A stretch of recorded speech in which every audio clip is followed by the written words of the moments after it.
Yeah, it was North Carolina. Yeah. It's crazy, man. Yep. Scary world we live in. Yep.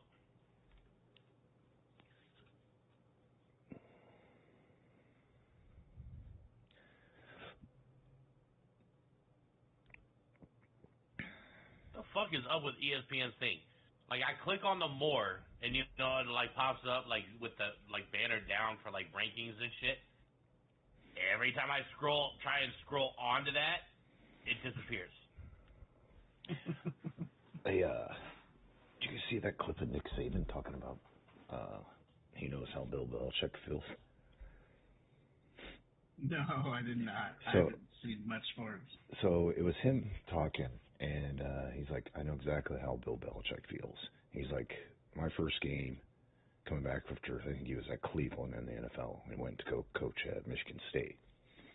He said it's our first game back, or it's my first coaching game back in college, and we go against the returning national champions, Nebraska.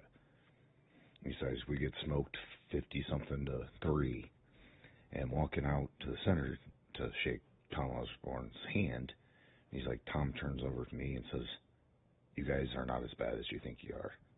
He's like, we went 6-6 that year, we got into a bowl game, and he was right, we weren't. We just had to move some things around, change some things up and stuff. And he's like, so I know exactly what Coach Belichick's going through, but for the coach like that, Tom Osborne, to say, hey, you can change it, I think shows kind of to the character of Tom Osborne. Oh yeah. Yeah. That's how he was. Yeah. What do they say now about everything? A generational talent. Yeah. What are you talking about? Not everything is a generational talent.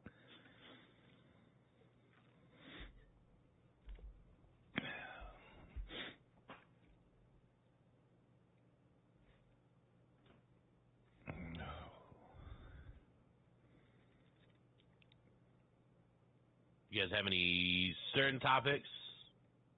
I mean, I think the biggest topic is your coach humble, right? I don't know. I think if they just start winning, he'll be fine. Really? I think it was just a huge overreaction. Because, like, watch USF go and play Miami tough. Yeah. I think I'm upset with the discipline factor, the guy spitting. I'm upset with, Lagway not playing his best game because he missed wide open receivers at times. So I don't have a problem with the play calling at all. Yeah. Like we had 2 touchdowns called back. We had a play where 2 guys were wide open in the end zone, and Nagway couldn't decide who to throw it to, so he threw it in between both. So it was too high for one guy, too low for the other. And then another one, he way overthrew a receiver coming across the middle, which it was Eugene Wilson. He probably would have scored. There's nobody near him. Yeah. And then on 2 minutes left, 3rd and 8, we throw the ball deep, and it goes right between our receiver's hands. So it was like a culmination of things, right? Yeah, snowball effect. I can't really blame the coach. He put them in the position to succeed. Now they need to go and succeed, if that makes sense. It all does eventually fall back to him, right? He's the man, right? Yeah. He's the head coach. So if they're not producing, but I don't think he's the hottest on the list. Well, Alabama's coaches. I would put Deshaun Foster above all of them. Really? Yeah, but I mean that's UCLA though. I mean, this ain't basketball. No, but I hear you. I mean, UCLA's had has had a storied football program too. I mean, they're not like national title contender football, but they're a long-standing, pretty decent football program. Coliseum and all. I mean, or the Rose Bowl, not the Coliseum. Coliseum, USC. Yeah. Yeah, I was gonna say that's something very cool. Yeah.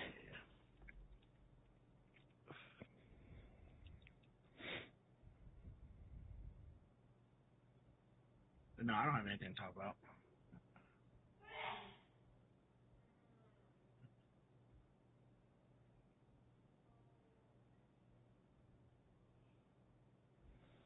What did?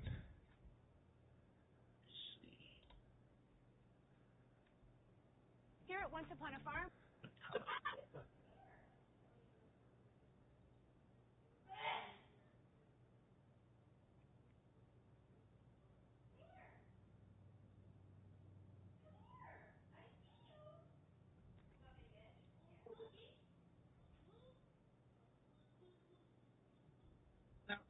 No, I got nothing. I was just looking at like some headlines here. I just know things for Billy Napier can spiral down very fast. Yeah, I think what made it more prevalent is like some of the players saying that they're going to snap FSU in half. I'm like, I get saying that, like having confidence, but I mean, wait until that game. Yeah, it's just dumb kids saying dumb things. Yeah. Right? So stupid.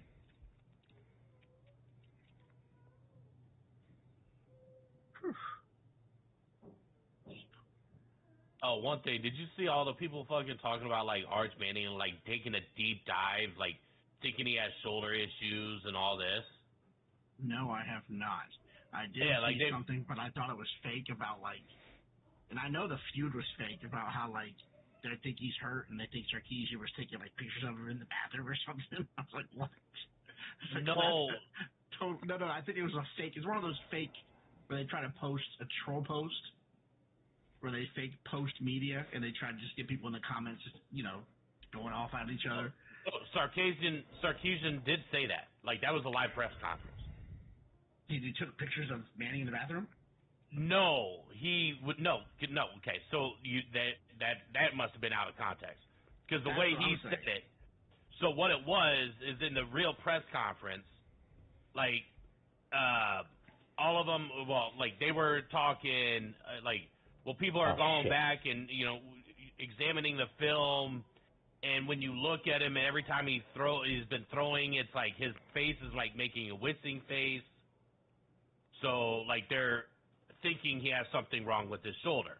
Gator, I'll set an and alarm on my asking phone. Sarkisian about it. Sorry, and so Sarkisian was like, no, he's completely fine.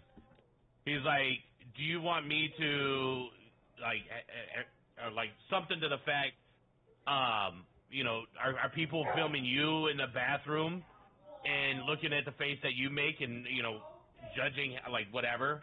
So, like, that was real, but it was talking about, like, Sarkisian was talking about. Gator, I'll set a thing on my phone reminding me, but I'll set it up for this weekend. Do I need to come get dogs? Okay, cool. Like, why are you going to go from them watching film to you talking about people filming them in, like, the bathroom and stuff, and it's like, huh? Did they have film of him in pregame? I mean, what was his face like in pregame? Did he just not throw until the game started? No, but, so, people have gone back to last year's clips. Now, other people have taken deeper dives since then, since this whole report came out. And they're like, he was making the same face last year. Sounds good. It's just the face that he makes when he throws the ball. Man, I just think that first game, he just wasn't. It was just, I don't know, he just wasn't on. Level of talent he was playing against, compared to the second week. And it's just the face that he makes when he throws the ball. It has nothing to do with him having shoulder problems. Why did you follow me? So it's just, it was just like. What are we doing? It's crazy how people like take deep dives to create or generate a story. That's what they want to do. They want to be like, they just want to hope that they're right or they're on to something. It should be a hot take. Oh my God, dog. I found a toy, Dad. Look at my TikTok. Go upstairs. Jump in here. Gator says he's here for the hot take on LSU, Florida. Is he shooing you upstairs? I'll tell you what. I'll wait for the thing. But yeah. I think I'm lucky that LSU's lighting the world on fire this year. Go ahead, sorry. Yeah. No worries. Welcome everyone to another episode of Causeandeffectsports. We got Parrot, Humble, myself here today. Gator, if he wants to join, more than welcome to. I hope you can join. So we can talk about. Is Florida playing? Are they playing LSU this week? Yeah. Ready? Damn, Jesus. Yeah, we got LSU, Miami, Texas. There ain't a week off for Florida. God damn. Is it I know there's no week off. I just did Is it I don't know. top 5, top 10 hard to schedule again? Yeah, probably. Probably with them Florida State being Oklahoma, ranked now #1. Yeah. Yeah, I was gonna say them and Oklahoma are were the preseason, I think, 2 toughest schedules. Yeah. What they were talking. So. Well, it's because first year in, Oklahoma had the easiest schedule in the SEC. I thought one of the easier. And not only FSU, or all Texas, of a sudden decided to be good. It was just flipped. Yeah, Texas had the easiest. Yeah. But if Oklahoma had playing ball. Yeah, there's. I mean, all Florida schools right, look just good. Jumps up yours. Yeah. Crazy. It's crazy, man. Which it normally is, right? It's such a large talent pool down there that it's just, those states of like Florida, Texas, California. It's just Ohio. I mean, those are the 4 most talent-rich places. So, states. If I had to rank them in order, it would probably Florida, Texas, California, then Ohio. Yeah. Only because of the size of Florida compared to Texas. So, Texas probably has more, because, they're 3 times the land size or twice the land size as Florida. Yeah. So they might have more numbers, but per capita or whatever you want to call it, or... I was going to say not even per capita. I would say per...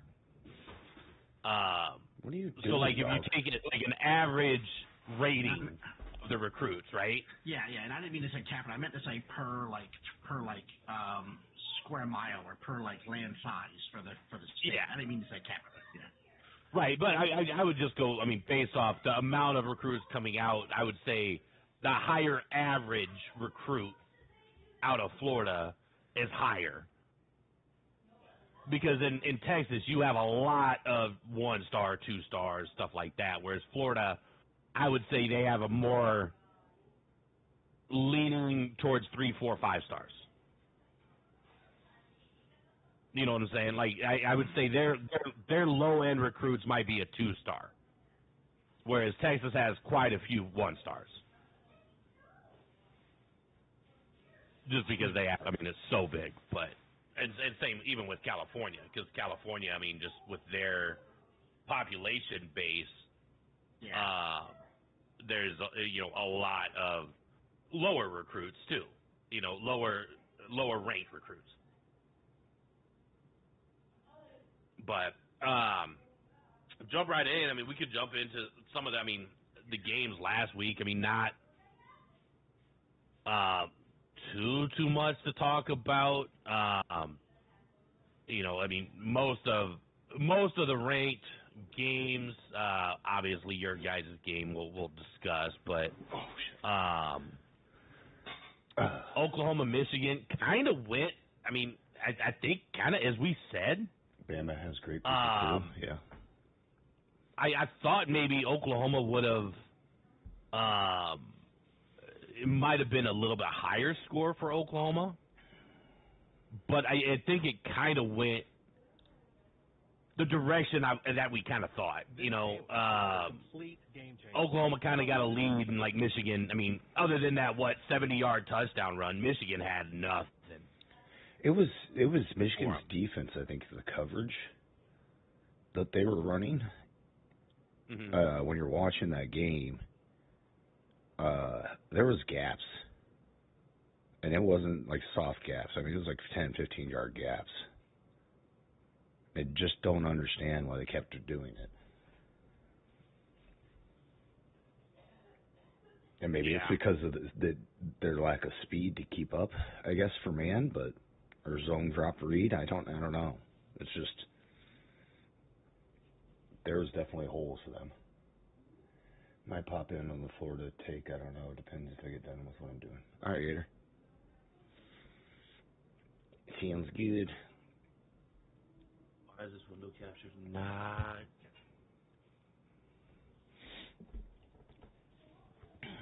I feel like the difference in that Michigan-Oklahoma game was the quarterback.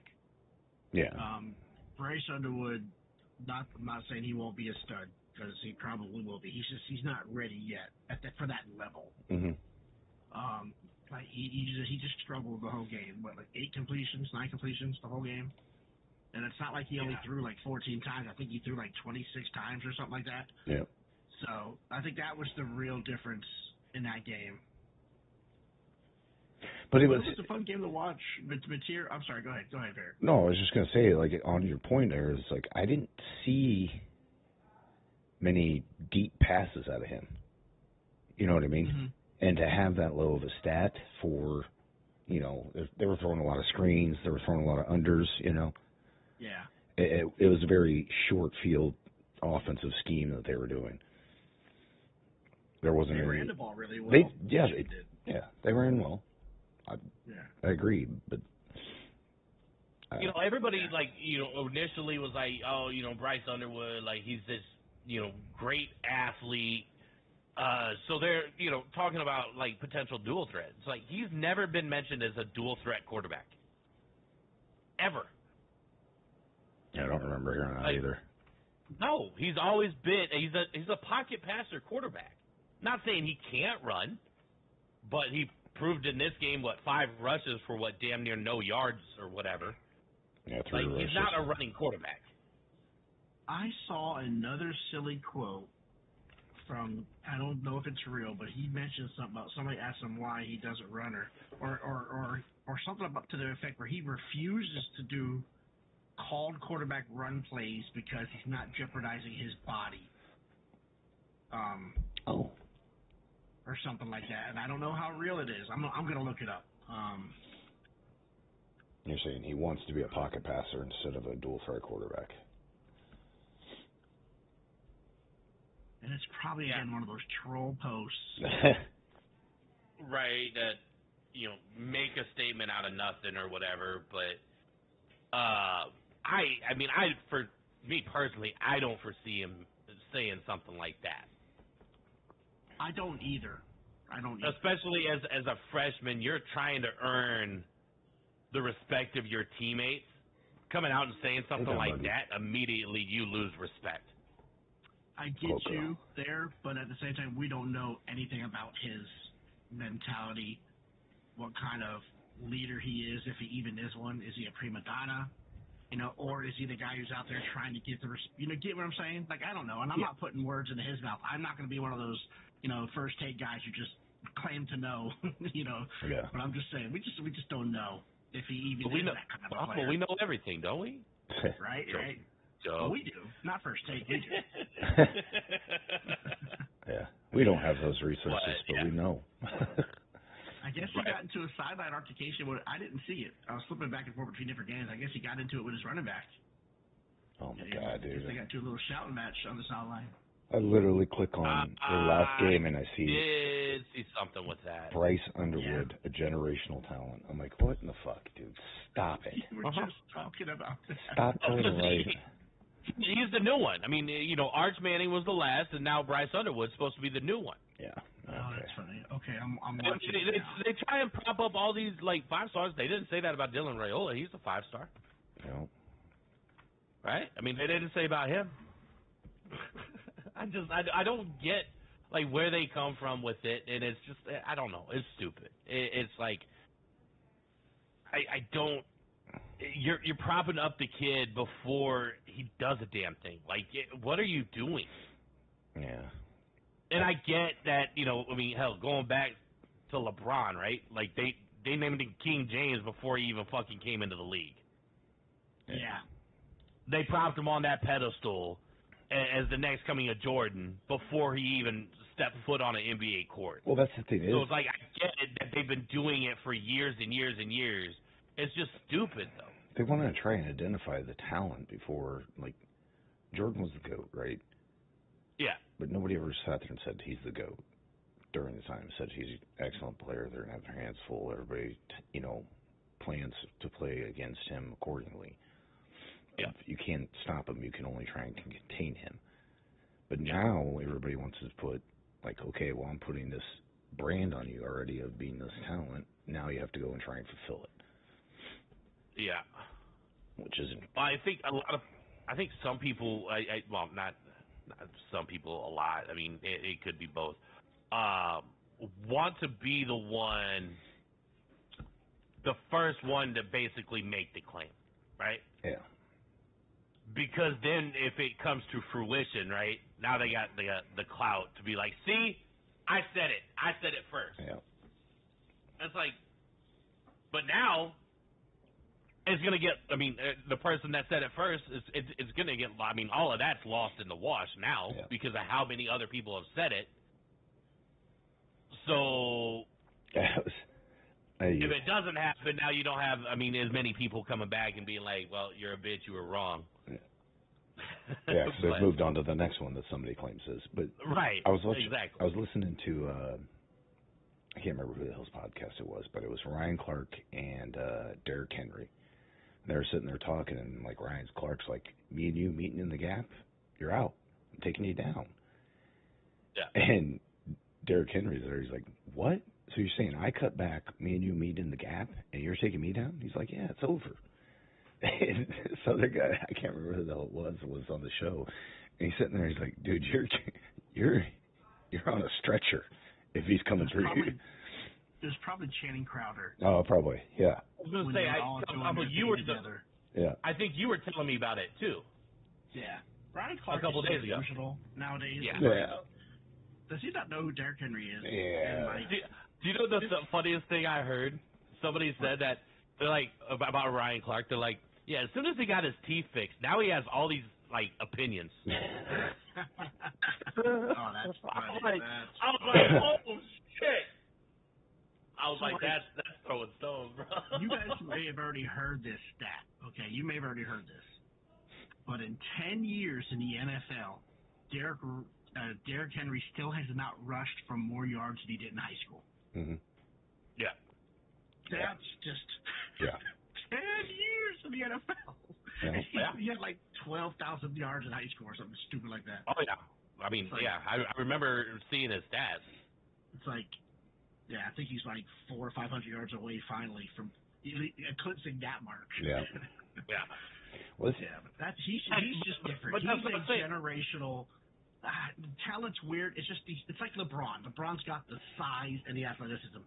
Derrick Henry is just different. He is a giant running back. You know what I mean? That's that I don't still want to has use generational, speed. but yeah, and shifty moves and power and runs the right way, can stiff arm you like crazy. Yeah.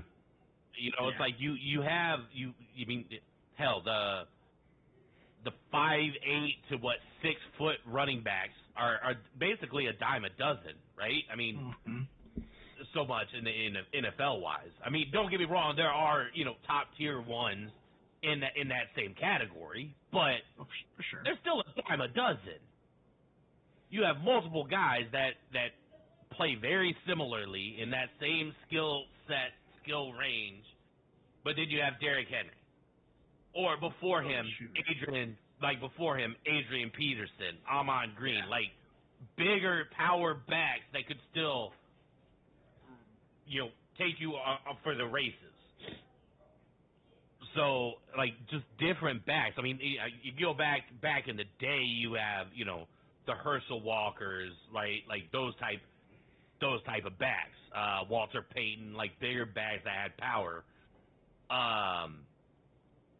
So, like, I get where you're saying, because it's like, I wouldn't say generational, but no, like, I was trying to think of a word to explain it. It's hard. I mean, we always think of generational because that's what everybody uses now. Yeah, but because it's like linebackers. You've got these linebackers that are cut in this mold and they're fast, but they're like. But then you got Brian Urlacher, right? Yeah, who's just big, and then like or Ray Lewis, who wasn't as big as Urlacher, right? But it's crazy. Yeah, so, but I mean, Terrell Suggs, like, those type of running back, like linebackers that were fucking, monsters. Like Marshawn Lynch looks like a big dude when he's out there running, right? Yeah. He's 5'11". His playing weight was around 215, 220 when he was in his best shape. I know he got heavier kind of towards the end.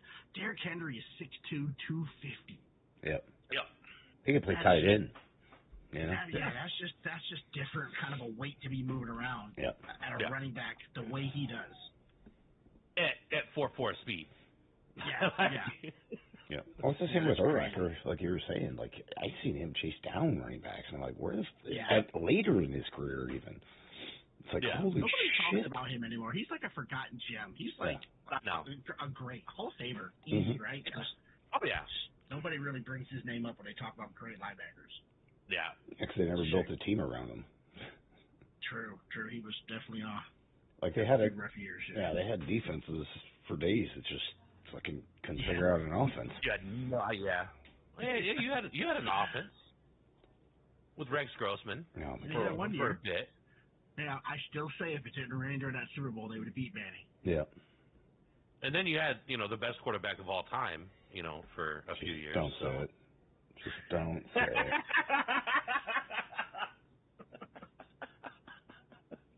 I'm not saying the name. I just had to say that. Zach Thomas. All right. Says Zach Thomas. Yeah, that's another name you just don't hear. Yep. Zach Thomas. Yep. Yep. 100%. So many names that just get lost. And like tight ends now are like it's completely different. Like we think of like the old school, like true tight end, which is block and could go out and catch the pass, right? Yeah. Antonio Gates, Tony Gonzalez. Those guys were good blockers, but also damn good receivers of the ball. But I think they were the new blood ones because before they that were the start. They were the new ones that could run and like a receiver and all. Not a 4-2, but you get what I'm saying. They were mismatch problems. They were like, I'm glad you said that because Tony Gonzalez and Antonio Gates, those were the two first like mismatch tight ends. I would say. Yeah, but they were blockers too. Yeah. Now everybody wants a mismatch tight end like a Kelsey or maybe where they Powers. split them out and get them. Yeah, where they split them out and get them on either a linebacker that's covering from covering the slot slot tight end or Shannon Sharp. Yeah. Shannon Sharp. I'm so sorry. I didn't mean to interrupt you, but I was trying to think of who the Denver tight end was, and I couldn't for the life of me. Wasn't his dad? His dad played too. What the fuck did he play? I don't know actually. His dad. I just know him and his brother Shannon and Sterling. Sterling, yeah. I thought, his dad played too. I don't know actually. Pete Sharp was his name, so I don't know if he played or anything. I thought he did. His brother, yeah. I know his brother played. Yeah, Sterling, yeah. Who does his brother play for? Pittsburgh?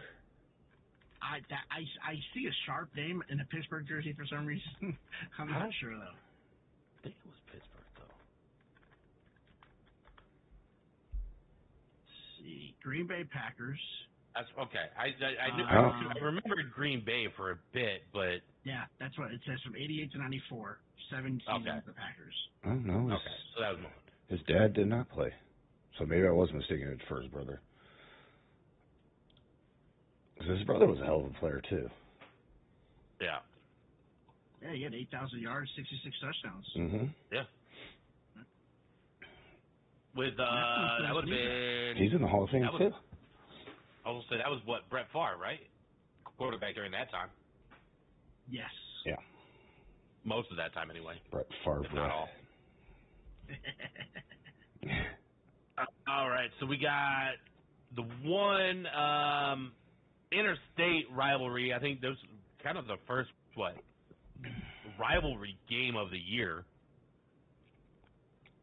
They always play early just because they're not in the same conference. In Iowa State. I mean, this went. That was really weird. Like all of my fucking monitors just changed color. That was weird. I don't know. It's fine. Still see. It's just like they all like I don't know, just like changed like the tone, like the color tone. Iowa obviously offensively, they are trash. Their quarterback is horrible. Absolutely horrible. got 127 passing yards in 2 games. Is that the Iowa quarterback? Yeah. I didn't watch that game. Not one snap. No, you didn't miss much. Wow. No, I kind of kept tabs and then just watched it a little bit late. I mean, basically, almost a legit carbon copy to last year's game. Even down to the field goal that Iowa State kicked to win it was the same length. It was a 54-yard field goal to kick to win it. So, I mean, almost exact carbon copy of a game. Primarily defense. Iowa State's offense didn't look great. Obviously, we all know Iowa normally has a good defense, good special teams. Their offense is. I don't know. I don't know what to think of Iowa this year. I mean, if their quarterback's throwing like that, it's a year they're going to have a long season. They're going to have a long season. Like, I mean, he's what 50? I think 50% completion percentage, somewhere around there for like 127 yards. I'm like, hell, Nebraska's backup came in and threw 6 passes and already passed him. Holy crap. So 127 yards, and that's with 83 yards in that game. So that means he only threw for 40 yards in his first game. Yeah. That's what I'm saying. That's not, Albany? Yeah. It's not a game to watch when that comes up on the schedule. Just letting you know. How do you... Yeah. Oh, my gosh. When is it? I don't... It's just like... And this quarterback was, in the Atlantic, right? The Atlantic... newsletter, newspaper, whatever. It's a sports column, paper thing, whatever. They did their quarterback rankings at the beginning of the year. He was in the top 20. What? Of all quarterbacks? Yeah. Okay. The Iowa quarterback. If you said top 20 in the conference, then I understand, because then he's like worse than some make-believe teams. No, like he was rated like Raiola was like in the 40s, and I remember looking at that with you. Yeah, and Iowa's quarterback was ranked in the top 20. Wow. He wasn't too far behind Lagway. Like how long until like Iowa is just finally fed up with having just a piss poor offense? I don't know. I mean, they're not going to make a move until Ferentz decides to retire. I mean, what does he have to lose with just going it and changing? You have a great defense. It's keeping you in caves. Just take a risk, dude. What? That's the funny thing. Like, I mean, he's changed his coordinators like I think 3 times in the last 5 years. Yeah, so his son. And none of them have done shit. I can see why. Jeez. So, that's embarrassing. I'd be mad after a win. My quarterback threw 80 yards and we struggled. Yeah, that's Iowa football, though, right? Yeah. Yeah. Yeah, they want to make it a dirty game. They want to make it a dirty game and hope to pull it out because of defense and special teams. No interceptions, no fumble recovery. Oh, 1 fumble recovery, but they didn't take it for a touchdown. So that's their game plan. Mm-hmm. You know, I mean, that's what they're banking on. They need a defensive score every week. Well. Oh, that's crazy. All right, on to Baylor SMU, one of the games we kind of talked about. Baylor pulling it in OT.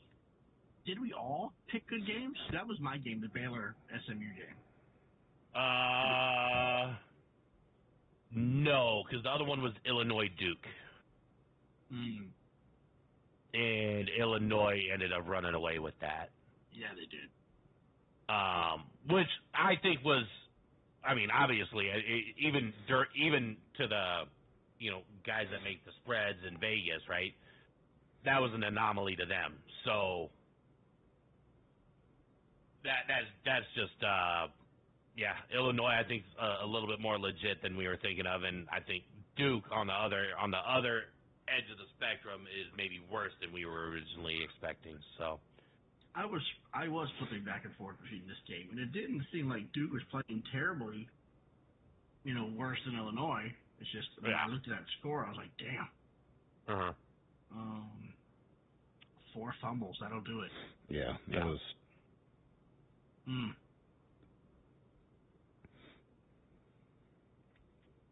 Can't turn the ball over. Yeah, and they lost all 4 fumbles. Oh, wow. Yeah, there you go. Yep. Interesting. And I wonder if that all happened in the second half, because, it was a 1-point game at halftime. Yeah. Yeah. Jeez, okay.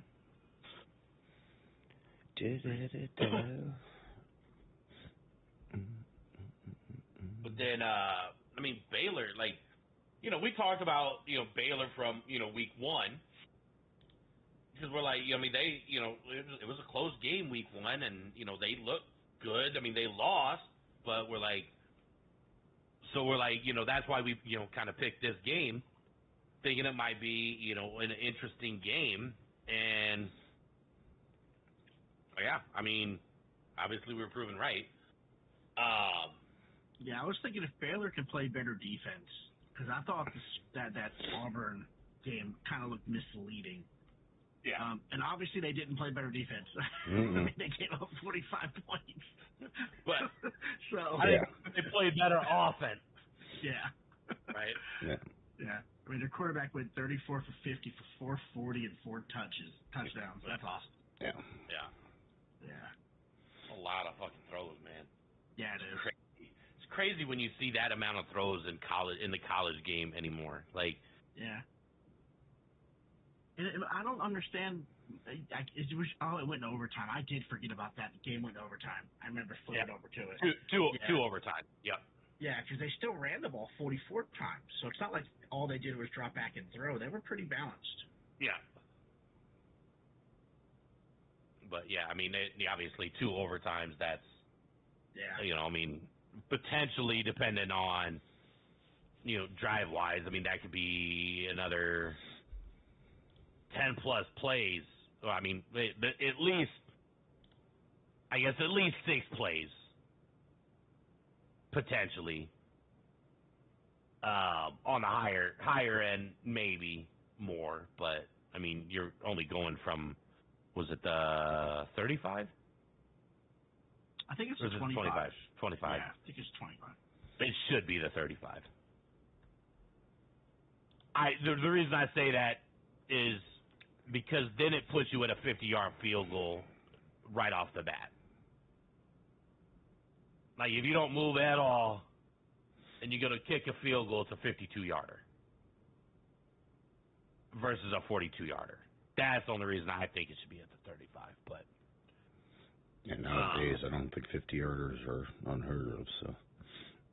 Yeah, but now the 25 just because the 40 it's easier. They don't have these overtimes like we used to because of missed field goals now. Well, you're not going to have that much anymore anyway because now it's 2 overtimes, and then as soon as the third one starts, it's all 2-point conversions. Yeah, that's what I'm saying. They don't want to. They want so they're like, if we can get it done in 2, let's go ahead and put it at 25. Yeah. I didn't mind the long overtimes. It is what it is. Sometimes teams just need to take advantage, or sometimes 2 teams are just playing really good. I didn't mind just letting overtimes keep going. Yeah, no, I have no problem with one way or the other. So yeah. Yeah, they saw a stat that the Big Ten had the most Big Ten record. It was the most teams to score 50 points or 60 points or more in a week, in the same week of the season, and there was 5 teams. So Ohio State, Oregon, Minnesota, Nebraska, and I can't remember the other one. Washington were the 5.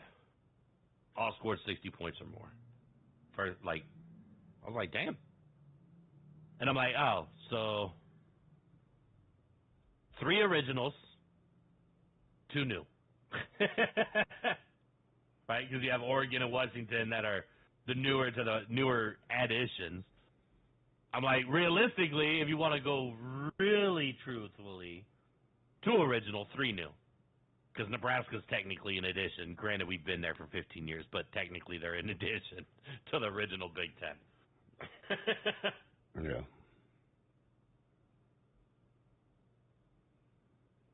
So, yeah, I just saw that earlier on Facebook. I was like, oh, that's kind of cool.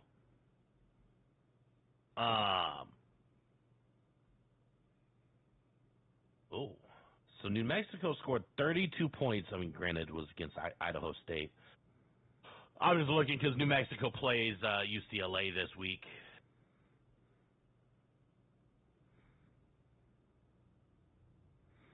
So I'm looking at that to see, kind of who ultimately who could win that game. If New Mexico wins that game, then I think Deshaun Foster. Like if New Mexico wins that game against UCLA and they start out 0-3, I think they might be looking to fire Deshaun Foster. I don't know. I don't know who UCLA would get there, realistically. But Deshaun Foster's not doing too well, so. There were some other, that you would list as coaches, like, truly on the hot seat. I know there's been talk of, Napier, but I don't think he's truly on the hot seat at this point. I do. Well, but you know what I'm saying. Like I'm saying, like truly on the hot. Like I don't know. I mean, because if you guys lose to all ranked teams, it's like, well, I don't understand how you could be like. I get that you guys started out ranked 2, so that makes it different. But I don't know. I guess it would depend on the way you're losing as well. For me, I don't know. I just see a lot of upside in Napier, and I know you do too. But I know you also see downside too. So, and obviously you have a lot more insight than I do because you follow it even closer than I do on the Florida aspect. So in 40 games, Napier is 40-40. And the last 4 coaches before him went 31-9, 40 games. So after 40 football games, Billy Napier is 20-20 at UF. Okay. You said 40-40. I was like, huh? Oh, 20-20. I'm sorry. He's 20. I thought maybe you were going outside. I was like, wait a minute. Meyer went Okay. 31-9. Mullen went 31-9. McElwain went something in 11. I can't remember the exact numbers. And then the other coach, the defensive coach that we had, also only lost 11 or 12 games. So it's just he's a good program guy. He's a good CEO type, but it's just not translating on the field. And again, I can't blame everything on him because there were so many mistakes in that game by the players. Right. And so, but that's what falls sucks. down. But it still falls back to him eventually. Ultimately, which sucks. Yeah. Because it falls back on, quote unquote, it falls back on the quote unquote teaching, right? Yep. Yeah. Brendan Joe Gruden, Muschamp. To get Napier out. Muschamp was one of our coaches. Yeah, he refused to really spark up the offense, but we always had a great defense with him. Yeah. Was Muschamp the one because I know he's an analyst. Was he the one saying bring in Napier or bring in Gruden? Yeah. No. Muschamp Muschamp was the one directly after Meyer. Oh, did Muschamp say that? No. Yeah. Maybe? I don't know. Muschamp followed Meyer. Yeah. And then McElwain. And Right, I know then, that, but I thought the way Parrott was saying it, that Muschamp was the one that wrote the article or talked in the article. No. Gator was saying bring in Gruden. Muschamp was the... I don't know if Gruden would take it. Gator said it. Oh, yeah. Okay. Gotcha. Gruden wants to coach, and he wants to coach in the SEC. He has said that. I just don't know if he's the guy for Florida. I don't know. They're always the guy until they're the guy. You know what I mean? Right, but he's a good coach, but we've never seen him on the college level. Is all I'm saying. Like it's a different aspect. You know, in the pros, money talks, and you're not really changing your roster over that much, and you're drafting. College, man, you got to get out there and recruit. This is different. Yeah, you're seeing it firsthand in North Carolina. That's what I was going to say was the exact same thing. Like Gruden's never done it in the collegiate game. Not saying it can't be done. If you offer the bank. I said that last week. I said if I wish they would just back the Brinks truck up to Saban's house and just say, just keep taking bags until you're happy. Come coach. Shut down your Airbnb that you got going on here and come coach. No showers. 5 minutes. Like the one. Oh, that's funny. You know, because everybody talks about, oh, well, Saban coached in the NFL. Well, yeah, he also coached in college football before he coached in the NFL. Mm-hmm. Right? He wanted to test that itch, and he didn't like the itch, and he's like, okay. Yeah. He went to Cleveland, so it's just like, you think Cleveland? Yeah, and that was tough. Cleveland's a hell of a program in the NFL. What are you talking about? Cleveland rocks. When? Dumpster fire, but I was joking, bro. Chip I Kelly? mean, way back, long time ago. Yeah. But Chip Kelly was in the NFL or in college football first. Yeah, see Spurrier's like Saban. Spurrier went to the NFL, got that taste, wasn't for him, didn't really find the success either, and then came right back. Yeah. A lot of the NFL-minded coaches that come to college football normally don't succeed. Well, this is Harbaugh's second round with Chargers, right? Yeah. But he started in college, then went to the pros, then came back to college, then went back to the pros. Yeah. Well, because he probably won't be able to coach in college again. So. No. Well, I mean, at least not. He'd be suspended for at least a year or two. A decade is what they were saying. I know, but yeah, we'll see if he decided to come back. If what would actually happen. But yeah, as far as wasn't Spurrier the one that chewed his gum really hard? He's a visor tosser. Yeah, I remember the visor, but I remember him having gum in all the time, just fucking mad at it. Who would you say would be like a top prospect, in college football? I don't think I ever remember chewing gum. Top prospect for what? Like, if you were going after somebody that's already in the collegiate game that you could get, mind you, Ryan Day is probably not leaving Ohio State. I mean, there's some coaches that probably aren't going to leave. But, who would you say is, a top potential But here's my thing with Ryan Day. Kelly? I don't know if he's I kind of put Ryan Day in that we talked about coaches who just always had great teams. Like the Phil Jackson kind of mold in a way. Where if Phil didn't have Jordan and Pippen, would he have been that successful with his triangle offense, right? And then he went straight to Kobe and Shaq. You know what I mean? Yeah, I mean Ryan Day. Ohio State's always good. So it's not because Ryan Day's a great coach. I mean, they were good before him. They were good before Jim Tressel. You know what I mean? Yeah, I mean obviously you have to recruit, but the school recruits itself though. Notre Dame's coach. I'm not disagreeing. I'm not disagreeing with you. If you guys could get Notre Dame's coach, then that'd be fucking nuts. I would like that guy. I'd be happy at Marcus Freeman. I love. Like, I'm not disagreeing with you that Ohio State basically recruits itself for the most part, but you still got to solidify the guys, right? Like, I mean, I guess. I mean, I was just saying, it's like, it's not like he went and built the program. The program was already built. Yeah.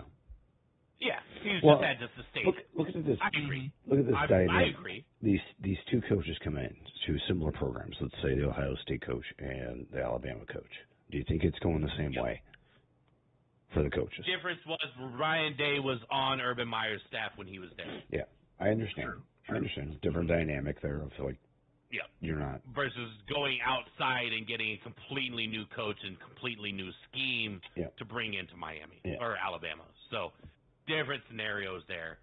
But yeah, I mean, completely also different outcomes, at least at this point. Yeah, but I'm saying two new head coaches. One actually was in the system before. The one was coming in too and creating a new system. Or even look at like Bill Belichick and Alabama. It's like they're not similar programs at all. No. But one has a larger talent pool than the other. But we're having similar outcomes here so far. Yeah. Yeah, I don't know. I mean, like, DeBoer, obviously, I know he's on the hot seat. Nobody was Gator. Nobody was good in Washington. And what are you talking about? He was good at Washington, but that's not saying that it translates to, because everything that I've been hearing at Alabama is that there is zero fucking control over these players. Like these players. Yeah, there's no buy-in by the players. No, and that's what I heard. There's no buy-in. And these players are out, like when they're traveling, like 1, 2 in the morning. They're still out doing whatever. And it's like when Saban was there, 10 o'clock, it was fucking lights out. Like, staff was on it. Like, everybody was fucking on it. You're in there? Oh, you're not in there? You're not playing tomorrow. So, like, I think with, like, that talent pool, you could do things like that to set a precedence, but it's not. Yeah, if that's true, it sounds like he's coming in and he wants to be the coach, but he also kind of wants to be the friend. He doesn't want to instead of cracked it, that's the wrong way. I'm glad it'll just be the hard ass that Saban was. You're saying he isn't? Yeah, I agree with you. He isn't good outside of it. That's so like Washington State, of Oregon State, maybe even some. That was Pac-12, right? That was the year that the Pac-12 was down. It was literally Oregon and Washington that year. Yeah, but that's what I'm saying, Gator, is that Washington, you can be good, but you can't jump into these. Probably, I would say top 7 programs and just jump in and say that you're going to, because your schedule, they're top contenders at Washington. At Washington, he had a 5th-year senior quarterback in Michael Penix, right? So he could rely on him a lot. Yeah. Whereas had to rely on him. Where did he transfer from? Because he wasn't always at Washington. Indiana. Yeah, that's right, Indiana. Yeah, he was at Indiana. No, I remember hearing that about Derrick Henry with Saban. And then he's gone to Alabama, and it's like he had Milroe, but I don't think Milroe was bought into the offensive scheme. That was when that story there, Gator, when it was Derrick Henry who came in to Bama, and he was running. I think it was Bama. I think this is the story that I remember. Is when Derrick Henry was at Bama, he was getting fucking drilled by the offensive coordinator because he didn't know how to block. And he said the coach was just slamming him. So Saban went over there and talked to him. And he said, "Hey, what's going on?" He's like, "Coach, when I ran in high school, they said they handed me the fucking ball and told me to run. That was it. I didn't block anybody. I ran the fucking ball. They never passed." Yeah, exactly. Right, though. I don't know if it was Henry though. It might have been Damian Harris, but there is a story where that was Saban's rule. You always hand the ball to the ref. Mm-hmm. And in one game, as they were getting up, the opposing Damian team Harris was the one that talked. Yep. The opposing team kicked it out of his hands, and Saban went up to him and said, "Hey, you got one. We don't put the ball on the ground. You know what I mean? Yep. You know, it's not technically his fault, but Yep. that's just the kind of guy Saban was. He's like, if you can't do it, then you can't play for Bama or something like that. Yeah. Yeah, that was Damon Harris. Damon Harris. That was on. We talked about it a few weeks ago or a few nights ago too. He was on the street. They were doing an interview with him on the street, and that's what he was talking about, was laying the football down. And I mean, do you know what reminded me of that, or like what that reminded me of? Remember the movie? Oh my God! You're gonna say this, I ref this. No. Where he can't drop the football and he drops it in the middle of class and there's a dog pile. The program. Oh, the program. Yeah, the program. The program. Yeah. Exactly. Omar Epps. He starts falling asleep in class and he's holding on to the football. And one of the guys pops it out from the back and they're just going down like the stairs in this classroom, like he's trying to scrum for a football. And he gets it at the bottom of the stairs. And looks at the coaches, or looks at the teachers like, we're all good. And walks back and, like, sits down like, what the fuck? Yeah. If I had to handpick a coach right now that I know that I could depend on, like, I don't want a coach that, like, maybe come do it in the SEC, like all these other coaches. Like, there's all these hot names, right? But coming to the SEC is just, and I'm not saying only the SEC, but coming and playing this kind of a schedule is just a different animal. Mm-hmm. It would be Lane Kiffin, because not young Lane Kiffin now. He's still right. He's I'm always going to have a good offense, and as long as he prior also having a good defense, he would thrive at Florida. Well, I mean, think of the way he's recruited at Ole Miss, right? Mm-hmm. He's done a damn good job recruiting to Ole Miss, which is not an easy program to recruit to. Yeah, and a lot of it's been transfer stuff. And at Florida, you don't need to really do the transfer stuff. He would, like Saban did at Florida. I mean, Bama. Yeah, he would kill it recruiting in Florida. Saban, Kiffin, and Freeman. Kiffin, I think Kiffin would probably be your best. The other one that I've actually heard potentially thrown out there, and I don't know what you would think about it, is Dillingham from Arizona State. No. I mean, I've heard the name too, but it's like. No, I'm not saying for you guys. I'm just saying as a top tier prospect. Oh, he's on the short list of Florida. Oh yeah, he's one of the short list coaches. But I'm over the experiments. Like, see if this guy can move from this conference to the SEC. Now I need proven. I need a proven coach. It's been way too long since Myers left, right? I mean, we brought in McElwain from, like, he was coaching Central Michigan. We got led to it. Meyer was at Bowling Green, and he came to the SEC. You know, he did great. Yeah. But Billy can turn it around. Like I said, that game against USF is not. I'd say it's like 10% Billy's fault, 90% on the players. But again, he should absorb all 100% because he's the leader and he's the head coach. And that's just what any great head coach is going to do. It all starts with me. Where was Urban Meyer before you guys? He was at Bowling Green, and then he went to Utah, and then he came to Florida. Oh, okay. Bowling Green? Yeah, he was at Bowling Green. Did really well there. Then he went to Utah, and then he came over here. Was it Bowling Green? Okay. Yep.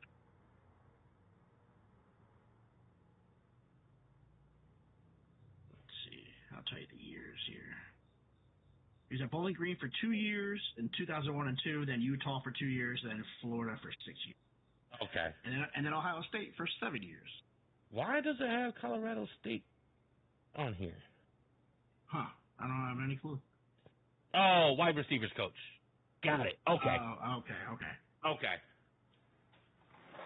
I was like, why? Because, like, it's showing, literally, like, the pictures are Colorado State, Utah, Florida, Ohio State, and then Jacksonville. And I'm like, huh? Oh, damn, they skip right over Bowling Green? Yeah, that's why I'm like, what?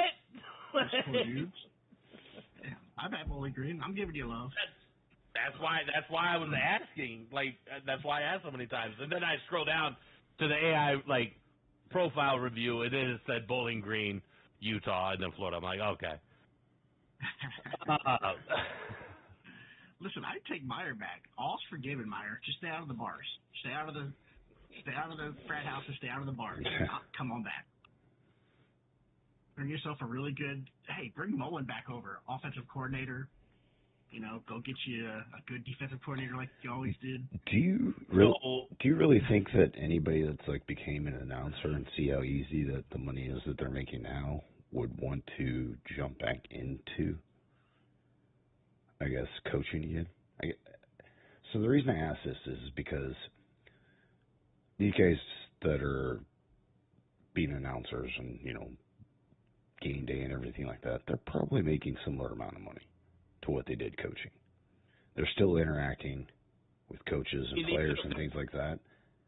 They're probably making as much as they were when they were coaching. Yeah, 100%. Without all the stress. They'd make more. A lot less stress. Yeah, that's right. So that's my question is like, do you think they would dive back into it with nostalgia type of feel, or maybe something pulls them back and be like, hey, I'm still missing something, you know? Like I'll put it with this, like a coach, like Roy, he's still at North Carolina, he still goes to all the games and things like that. He's still around the program, per se. So he still interacts. He's not announcing or anything, but he still has his grip and impression on the campus. But, like, with these high-profile coaches or whatever, like, would you give somebody a shot that maybe wasn't, like, say you brought Tim Tebow in as a head coach? Is that something that you, as a Florida native, and him being an ex-player, and, like, him running whatever programs that he runs and things like that, is that something like an ex-player coming in? Would you guys entertain? I would be 100% behind it because that's just how I am as a fan. Once that guy's named, I'm going to support you. Yeah. Right? I'm going to have my opinions before you're picked, but if you're picked and you're it, I'm not going to, there's no sense of complaining anymore. Get behind it, right? In all kinds of weather. That's our motto. But Tebow is a different scenario than, say, like Roy Williams, because Roy Williams has done it. Yeah. Tebow's never done it at any level, period. Yeah. Not even an assistant coach, not even a graduate assistant. You know what I mean? So that would scare the Yankees out of it. Yeah, that would scare the hell out of me. I'm just. At least I said coach. I'm not. He was a dumpster fire here, but he had coach. Yeah. I'm not saying that like Tebow would be a thing of like maybe he could be a quarterback coach or something like that. But I'm just saying. Like if you said Spurrier, I would have been like, okay. Because I think Spurrier still has the wits about him. I think he can still do it and commit to it and build a good staff. He's not like, you know how Bobby Bowden kind of at the end of his career, he was kind of, looked like he didn't even know he was at a game sometimes. Yeah, he was Joe Pa. Yeah. He was Joe Paterno the last few years, right? Like, he was just the face of the program. Yes. Yeah. Yeah. So I'd be okay if you said Spurrier. Didn't Warren Sapp play at Florida? Or did he play Florida State? No, Miami. That's what it was. Okay. Yeah, okay. Mm-hmm. I'm just trying to think of ex-players, like something outside the box. That's what I was going to say. Do you know of any ex-Florida players that are coaching and are at a decent level coaching right now? Actually, no. I mean, I'm sure there's some assistants out there somewhere. But as of players, no. Yeah. There's a lot of players in the high school ranks that are coaching. Like that are coaching, football. Yeah. And there might be some assistants, but they might be on lower level, not Power 4 conference type level. Yeah. I'm just trying to think of former Florida players are on staff now. Well, not a lot, but there's like 4 of them. Yeah, I'm just trying to think of probably something graduate assistants in light learning. Yeah, I'm just thinking of something that's trying to outside the box of like that you could. Other avenues you could go. Yeah, not blindsided by, but like somebody that has somewhat of a proven record of doing something. But I just went with like the high-profile players that are still in media, and obviously doing stuff in media. So, like, people want our athletic director to be fired only because of football, but he's brought in some pretty good coaches in other sports. yeah. Some coaches are actually already established, but he brought Done us very great well in basketball. other sports. I'm like, are you fucking kidding me? Like, You know what I mean? It's like, so they're like, oh, he's picked bad football coaches, and it's like, I mean, it is. He missed on a couple football coaches. Big deal. I mean, he's still a good athletic director. Brought us Todd Golden. They're like, oh no, Todd Golden came. No, he didn't. Where was Todd Golden last year? Yeah. Coaching some rinky-dink school, and they brought him to the University of Florida, and he turned out to be the coach that he is. But come on, he wouldn't found that. He went Spikes for linebacker and Hayden for cornerback coach. Yeah. Like right now, our linebacker coach is Mike. No, Mike Peterson, actually our defensive end coach. He might be linebackers and defensive end. So we have some really good. Mike Peterson was a really good linebacker. I think who's the other one? Mike Peterson. No, who's the other one? He said Spikes for linebacker and then Hayden for cornerback coach. Is Spikes, is that Takeo Spikes? No, Brandon Spikes. Brandon Spikes. Oh, Brandon Spikes. Okay, yeah. Yeah, Takeo Spikes. I remember that. Yep, okay. Take Dunn. Now that once you said Brandon Spikes, I'm like, yep, I remember that name now. You would take Dunlap for defensive end coach. But I'm looking at like Florida as a complete school. It's like, dude, your basketball just won a championship. Your women's volleyball's top 10 pretty much year in and year out anymore. Sweet 16 or Elite 8 every year. Yeah. Yeah, I mean, like, you guys are always in the Final Four. Our track team just went 4 straight years in a row, national champs. Your baseball would have been a lot better if you didn't have so many damn injuries this year. Yeah. So yeah, that's what I'm saying. So we're you guys have a solid athletic department. Mm-hmm. Swimming and diving is always top notch. Like, I hate when people look at one entity and say, "Oh, fire him." It's like, well, that one entity, yes, I get it, is also the biggest money maker. Mm-hmm. But it's not like they're horrible. It's because your average fan only knows Florida for Florida football. They don't know the program. You know what I mean? Like most, like not even your average fan, but just an outsider would look at Nebraska and not know how good they're. Right? You know what I'm saying? It's like, if they didn't know, they would just know Nebraska for their football. Yep. North Carolina for the basketball, but they might not know that North Carolina kick-ass baseball team. You know what I mean? And so it's like.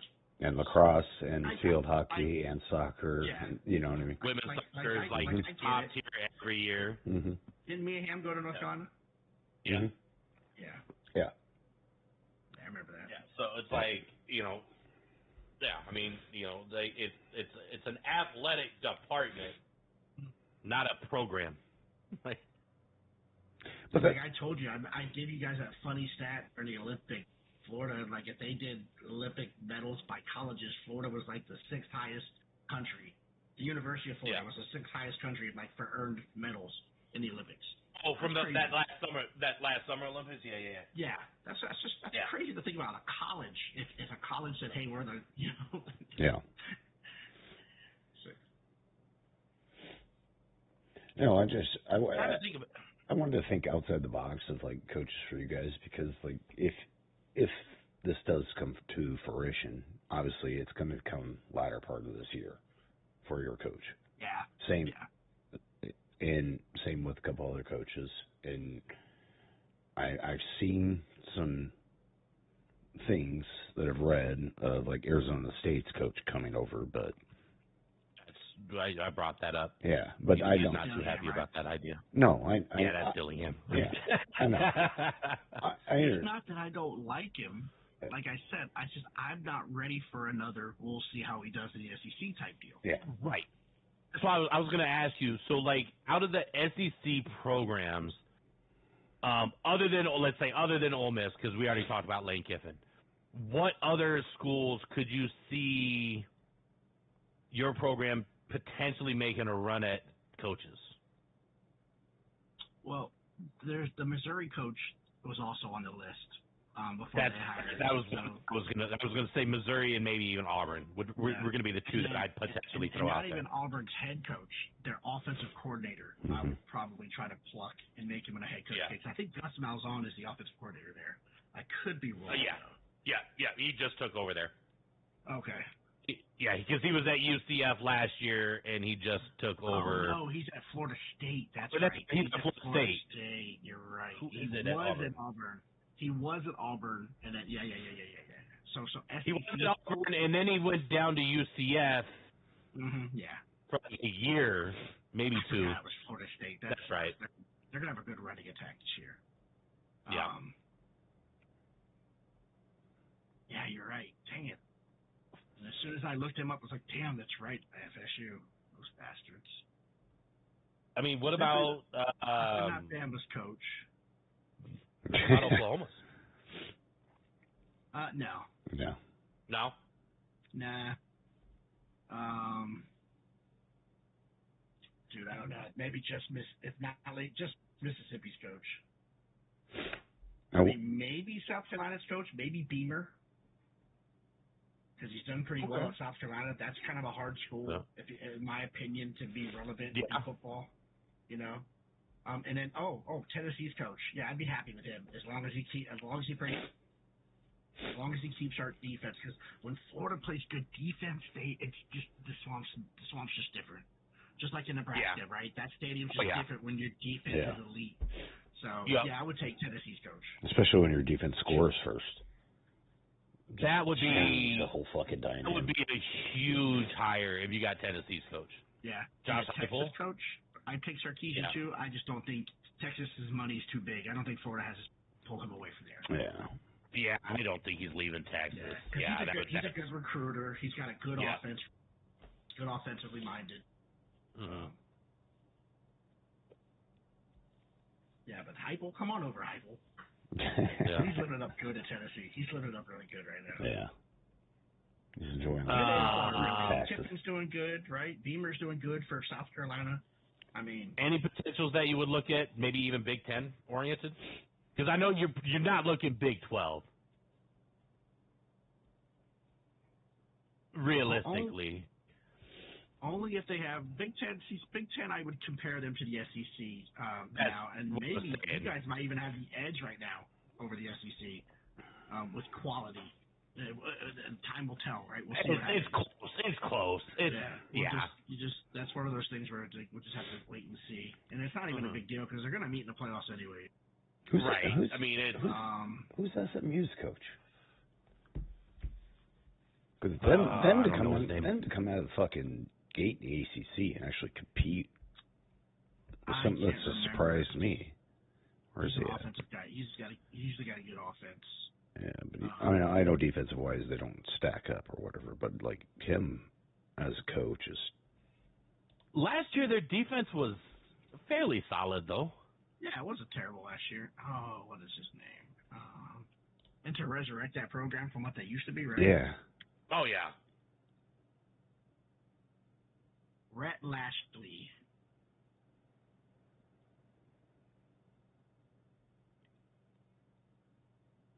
Born in '83. Yeah. He's an old fucker. No, wait, what? He's younger than me. I'm just fucking around. The only coach that I would maybe consider coming over and making a splash in the Big Ten would probably be like James Franklin is a name that's all. They always reach out to him. That's not what I'm saying. Dan Lanning would be nice because I know he can recruit. And again, I think Oregon recruits itself as of now. They didn't always. Yeah. But as of now, I mean, that Nike money, that's hard to ignore. That's hard. The blank check. Right now. Yeah. Or Lincoln Riley, if he could just bring a defense with you, brother. You want Penn State's head coach? I don't. That's what he's just always on the list for Florida whenever they're like searching. He's like one of the top 5 that everybody brings up. I don't. he just hasn't broken through in the Big Ten yet. I just don't know if he's gonna. Who knows? The SEC might be like a light under his britches, and he's like, Yeah. right, he runs a good So program. no, You don't ever I really would hear say no anything bad on about Indiana's the head coach. program.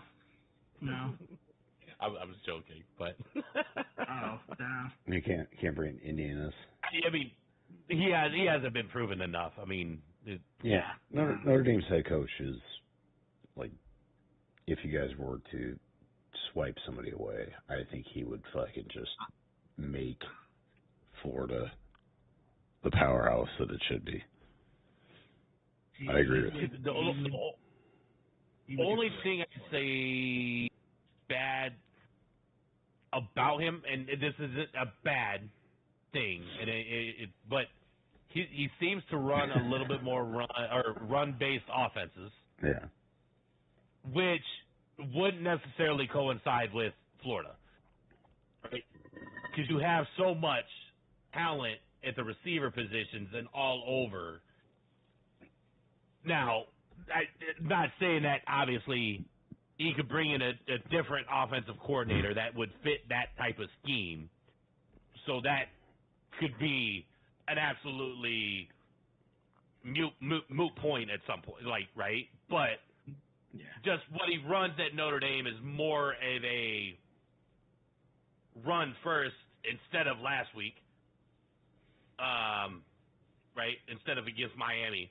Against Miami, I guess they, with a freshman quarterback, they decide to, allow him to pass a lot and run read option. That still to this day baffles the fuck out of me why they didn't run the ball more with their best player. Yeah. I don't think the fans would mind a run first Florida. I mean, that's what Urban Meyer was. Just be successful at it, and then but also be dangerous in the passing game. Yeah. Don't be like, we're only going to throw on third down when it's long. You know what I mean? Mix it up. You don't got to be 50-50. You could be 55-45, run the pass or whatever. Yeah. Make Florida great. But, I mean, if you're 55-45, like, you can create a lot of down-the-field passes, right? Jaden Bowe is... Where you can be very explosive. Yeah. When a lot of people think about Florida and the Meyer, Tebow slinging it everywhere, and, man, we've had a rushing attack. Oh, yeah. I mean, you had a two-headed monster because you had, Tebow that could run the ball, too, so... Yeah, Tebow could run it. I mean, Percy could go in the backfield if he wasn't playing receiver. And then you had Chris Rady, you had Jeff Demps. We had all kinds of running backs. Which is so funny. Like, dude, I think about this all the time because, like, you have, like, these not quarterbacks, but running backs that are in the collegiate game, which are, like, really good running backs, right? But then they go to the NFL and don't really do much. And I'm not saying it just for your guys. I'm just talking like across the board. Like it's just it happens crazy. With a lot of great running backs, and then they get to the NFL, it just doesn't translate. Oh, I totally agree with you. Yeah, but we've had our fair share, and then all schools have. Oh, I mean, we have too. I mean, Nebraska, how many? Mm-hmm. I mean, look at the '90s. I mean, how many running backs we had in the '90s, and really. The only one that really comes out of it was Amon Green. He was the only one that had a sustained career. It's just so weird how it doesn't really translate to the next level sometimes. I mean, Lawrence Phillips would have, but that dude was fucking crazy. At least not the success rate that you had in college. Yeah. If we had backs to do it now, if we just stick with Burrow in the backfield against USF, Jaden had 5 carries for 51 yards. He gave him 2 touches. I hear that and 2 about drives. Jaden Ball being awesome, but so is Jacoby Jackson. And if you ask Jaden Ball, Jacoby Jackson taught him how to run the way he runs and the strength. And Jacoby Jackson is a damn good back. Yeah. It's just my problem with Napier calling plays is he doesn't necessarily have a rhythm to his play calling. So like to Gator's point, Ball touched the ball the first drive and was getting like 9 yards to carry. And then, we're going to put in the backup because that's what schools do now. You don't feature one back. Rarely do you see a school feature one back. Just doesn't happen in all levels.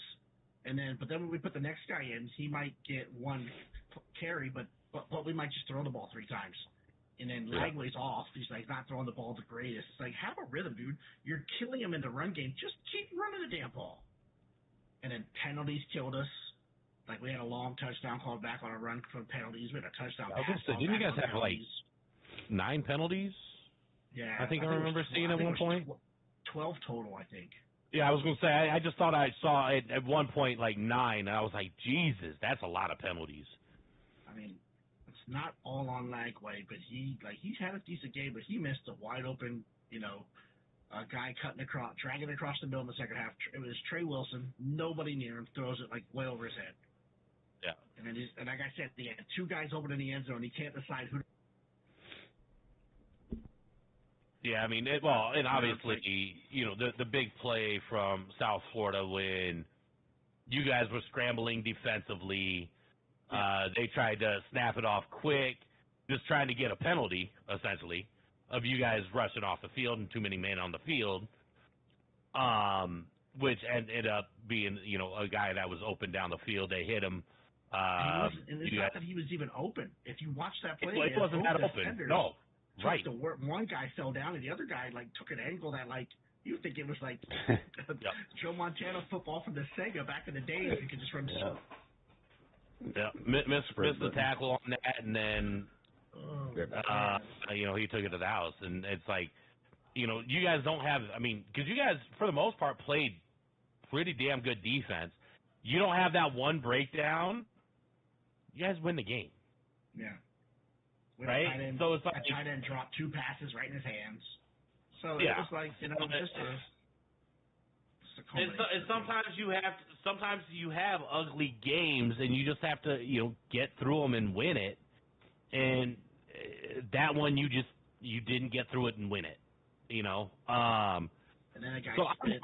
We stop him on 2nd and long, like they lose a yard, and then the guy spits in the guy's face, gives him a first down. It's like, Exactly. Yeah. I mean, we talked about that night, and it's just like, yes, you can't do that shit. Passes, yeah. You guys can't do that. And I mean, obviously, I'm a living, breathing person to talk about this because we've been doing it for the last 3, 4 years, 5 years, 6 years, right? It's exactly what we do. This is the most talented Florida team we've had since probably Mullen when he lucked into getting all those like Tony and all them. But we're even more talented than that. And then we're missing like one of our best receivers. Still isn't going to play. He's not playing against LSU. Yeah. And they're still balling out. Yeah. So, I mean, I'm not overly too worried about you guys. Like, I mean, I know you guys have the talent, so we'll see. What transpires. I'm not reading too much into the South Florida loss. I mean, we know South Florida is a good team. What's up, Gator? South Florida is a good team. Like, right? Like, they're not. Mm-hmm. I told you they should have been ranked. Yeah. At least at 25, they should have been ranked. The way they spanked Boise State, they should have just swapped with them. Yeah. And watch them go play Miami tough and maybe even win that game. Yeah. Right? I mean, maybe even go win that game, especially in this day and age. One, they have, but they also have good transfers that came in. So they're like not a mature, what am I saying? They're like a mature team. They're not like all freshmen and sophomores. Florida is. Florida's got a lot of freshmen and sophomores right here. Yeah. And let me say this, and this is from a guy who's been cheering on the Gators since back in the Corin Bell days, and the Ricky Natil days. You guys don't know what I'm talking about. We have, right now, I think, the worst fan base of all.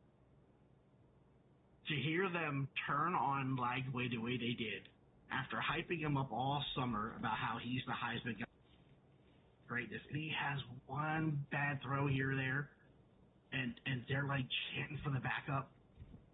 It's like, and then they're on all the message boards. He doesn't look right. He's not the guy we thought he was. He's out of town. Blah blah blah. It's like, you don't think the recruits see these message boards? You don't think the recruits that are at the game hear the way y'all are just all of a sudden turning on the guy you were claiming to be Jesus? Football Jesus. It's like, it is so embarrassing, and I hate it. That's why I hate Way Chiefs back fans. so much. Like, yes, he Humble, had a few I was bad noticing throws. you cutting Am I breaking out? a bit. I'll leave it come Yeah. back. But, like, he had some bad throws, but he had some good ones, too. 3rd and 8, he throws that pretty deep ball, and then our freshman receiver lets it go right between his hands. Mm-hmm. That would have sealed the game right there. Yep. But, all right, I'll be right back, guys. All right. I was going to say, Perry, did you notice him cutting in and out? Yeah. He's been having issues with that recently, which I don't understand. I have no idea why. It could be the threshold that he has set on Discord. Yeah, I don't know. Like, if I went too high with mine, like when background noises were going, like me talking, if I had to pause, it wouldn't catch back up. You know? Yeah. So it could be his Discord threshold. Well, it seems like we've talked in the past. It seems like the longer he's in here, it'll start to get that way, which is weird. Like he'll be talking, like Humble will talk down and it'll be fine. Yeah. And he'll talk for 15 minutes and he won't have any cutouts types. It's weird. Yeah, but it seemed like when Humble's talking, it's like when he had a pause and stopped a little bit. That first quarter, second, or whatever would cut off from like the threshold. But no, I agree. My mouth is moving too fast. All right, well, let's go into the rankings real quick, and then we'll look at next week's games. Rankings, I'm not going to have us each go top 12 or anything like that. But just kind of like look at, because I don't know. It just takes a little while longer than I was expecting last week. Georgia, I'm surprised they moved down too. Really? Why? Maybe because they struggled against Austin P.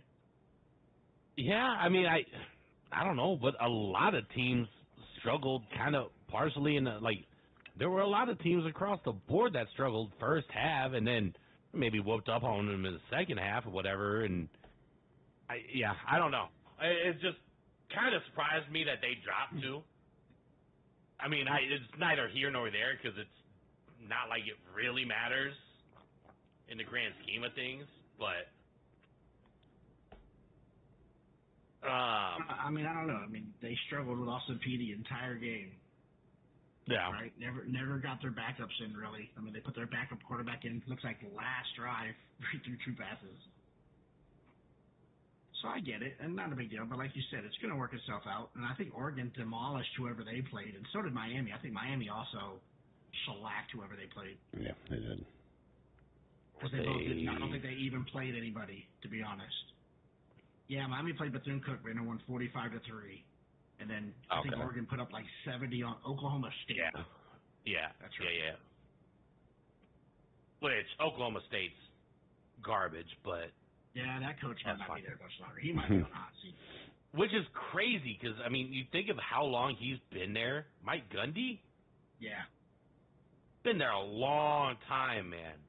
He's catching flack because after the game, I don't know if it was after the game or not, but he was walking somewhere and he stopped to take pictures with Oregon fans. He stopped to take a selfie with them. And again, I don't know how much of it's true. It's just, a picture I read with a caption, so. Yeah, but it's like, bro, he's taking pictures. Like, people want, Mike, can you take a picture with me? Like, I get that they just lost and got shellacked, but I don't know. What kind of message is that sending? Would you let your players stop and take a picture as a fan? Yeah, I get it. I'm just saying, like, I don't know. I don't read too much into that type of stuff, but I mean, I kind of get what you're saying, but I don't really read too much into it. I don't think it's bad for him to say, okay, hey, I know you might not ever see me again, but at the same time, wrong place, wrong time. Yeah. That's all I'm saying. With the totality of what just happened, that's all I'm saying. Yeah, I get it. Obviously, I mean, Notre Dame has only played the one game. They haven't moved at all, really. Illinois moved up in this week's rankings based off their win. Florida State again moved up. They jumped up 4 spots this week with their win. South Carolina dropped 1. Clemson. I just don't know what to think about Clemson. We haven't known what to think about Clemson for the past 3 years, to be honest with you. Right. I mean, well, a lot of that was early. Like the last 2 years, it seemed like it was early in the year, right? Yeah. We didn't know what to expect, like what to think from Clemson, because early in the year they were spotty, and then once they got into ACC play, they were fine. And so it's probably going to happen the same way this year, right? I just don't. I don't think they're built to play top tier talent from other conferences. I really don't. Yeah. And that's kind of a stupid thing to say, considering supposedly they have the most talent based on their NFL rankings for draft, whatever. Out of their starting lineup, they're supposed to have the most players drafted in the NFL, preseason-wise. Oh, coming up in the next draft? Yeah. Gotcha, okay. You saying hi to me, Gator? Yes, I see you. So, Clemson, to watch that ticker and see them struggling with Troy and losing going into halftime. And I know one was on a tip interception return. Still, I get that, but you're freaking Clemson and you're playing Troy. That was in the first quarter. Gator's in here. Yeah, he's in Discord. He's just not talking. Oh. Yeah, so I don't know. I don't know what's up with Clemson. But yeah, I mean, I don't know. Clemson, Cade Klubnik's not looking great. And he was one of the Heisman front runners. Their running game is atrocious right now.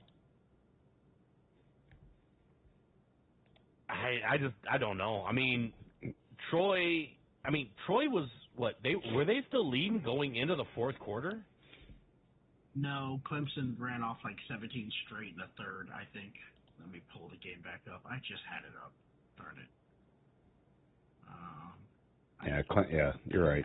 17 in the third and then 7 in the fourth. Clemson didn't score in the or Troy didn't score in the second half.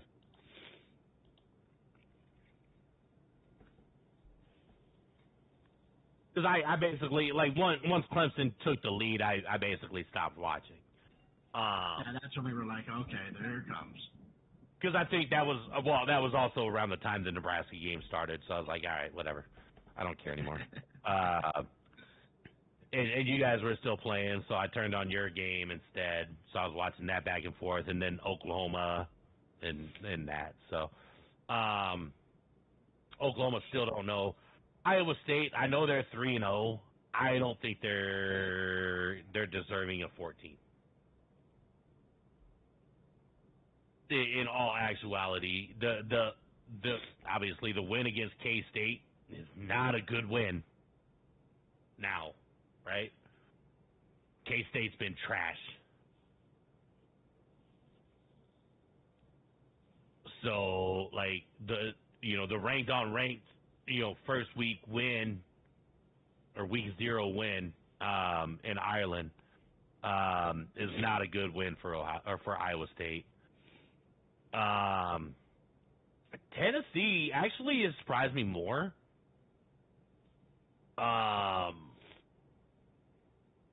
With obviously they had Iamaleava last year, right? Their offense looks kind of sporadic last year, right? As we talked, hey, there he is. It's Nico. I'm gonna leave you.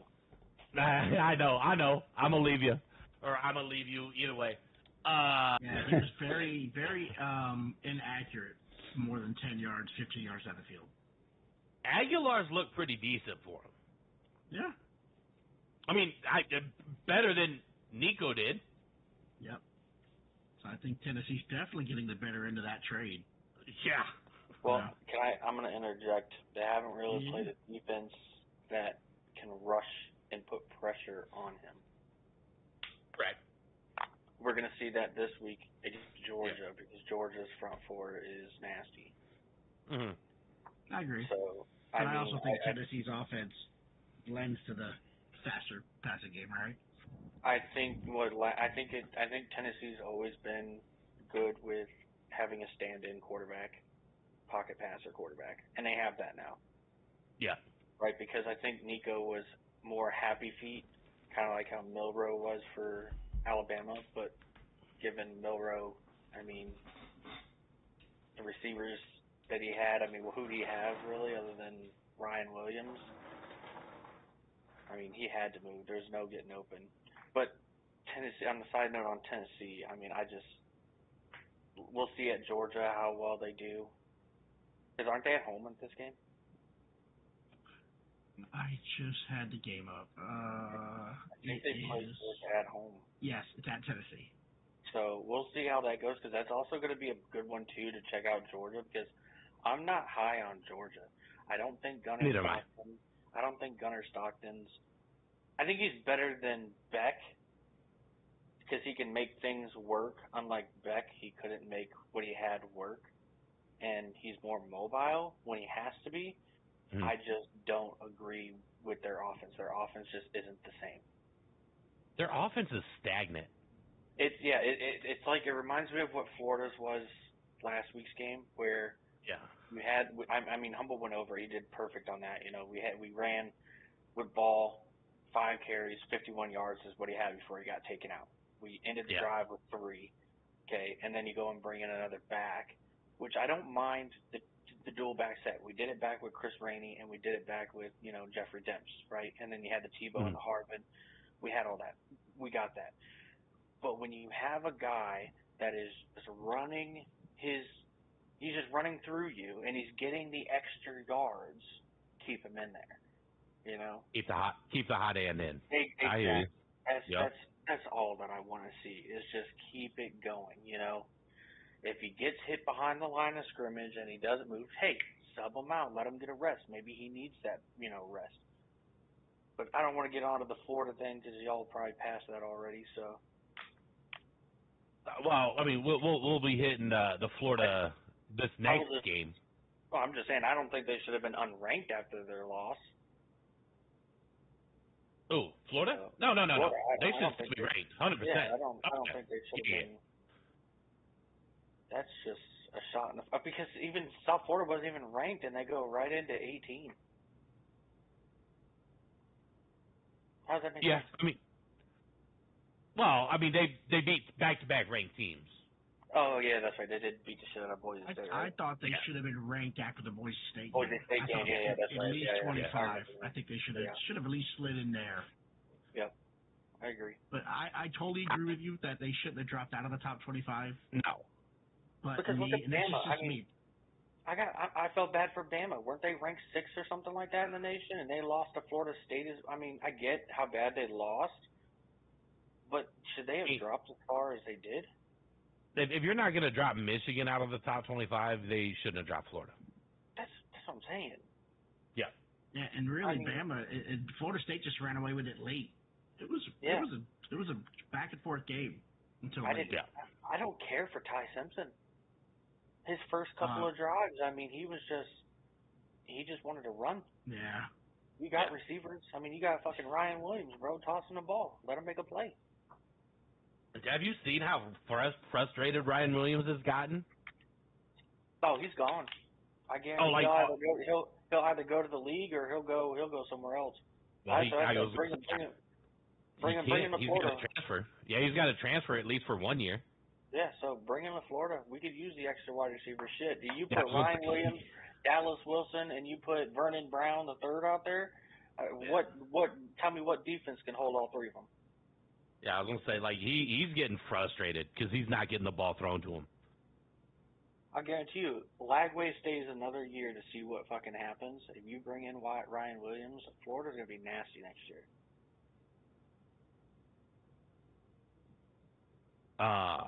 What was the other one of the games I just saw? I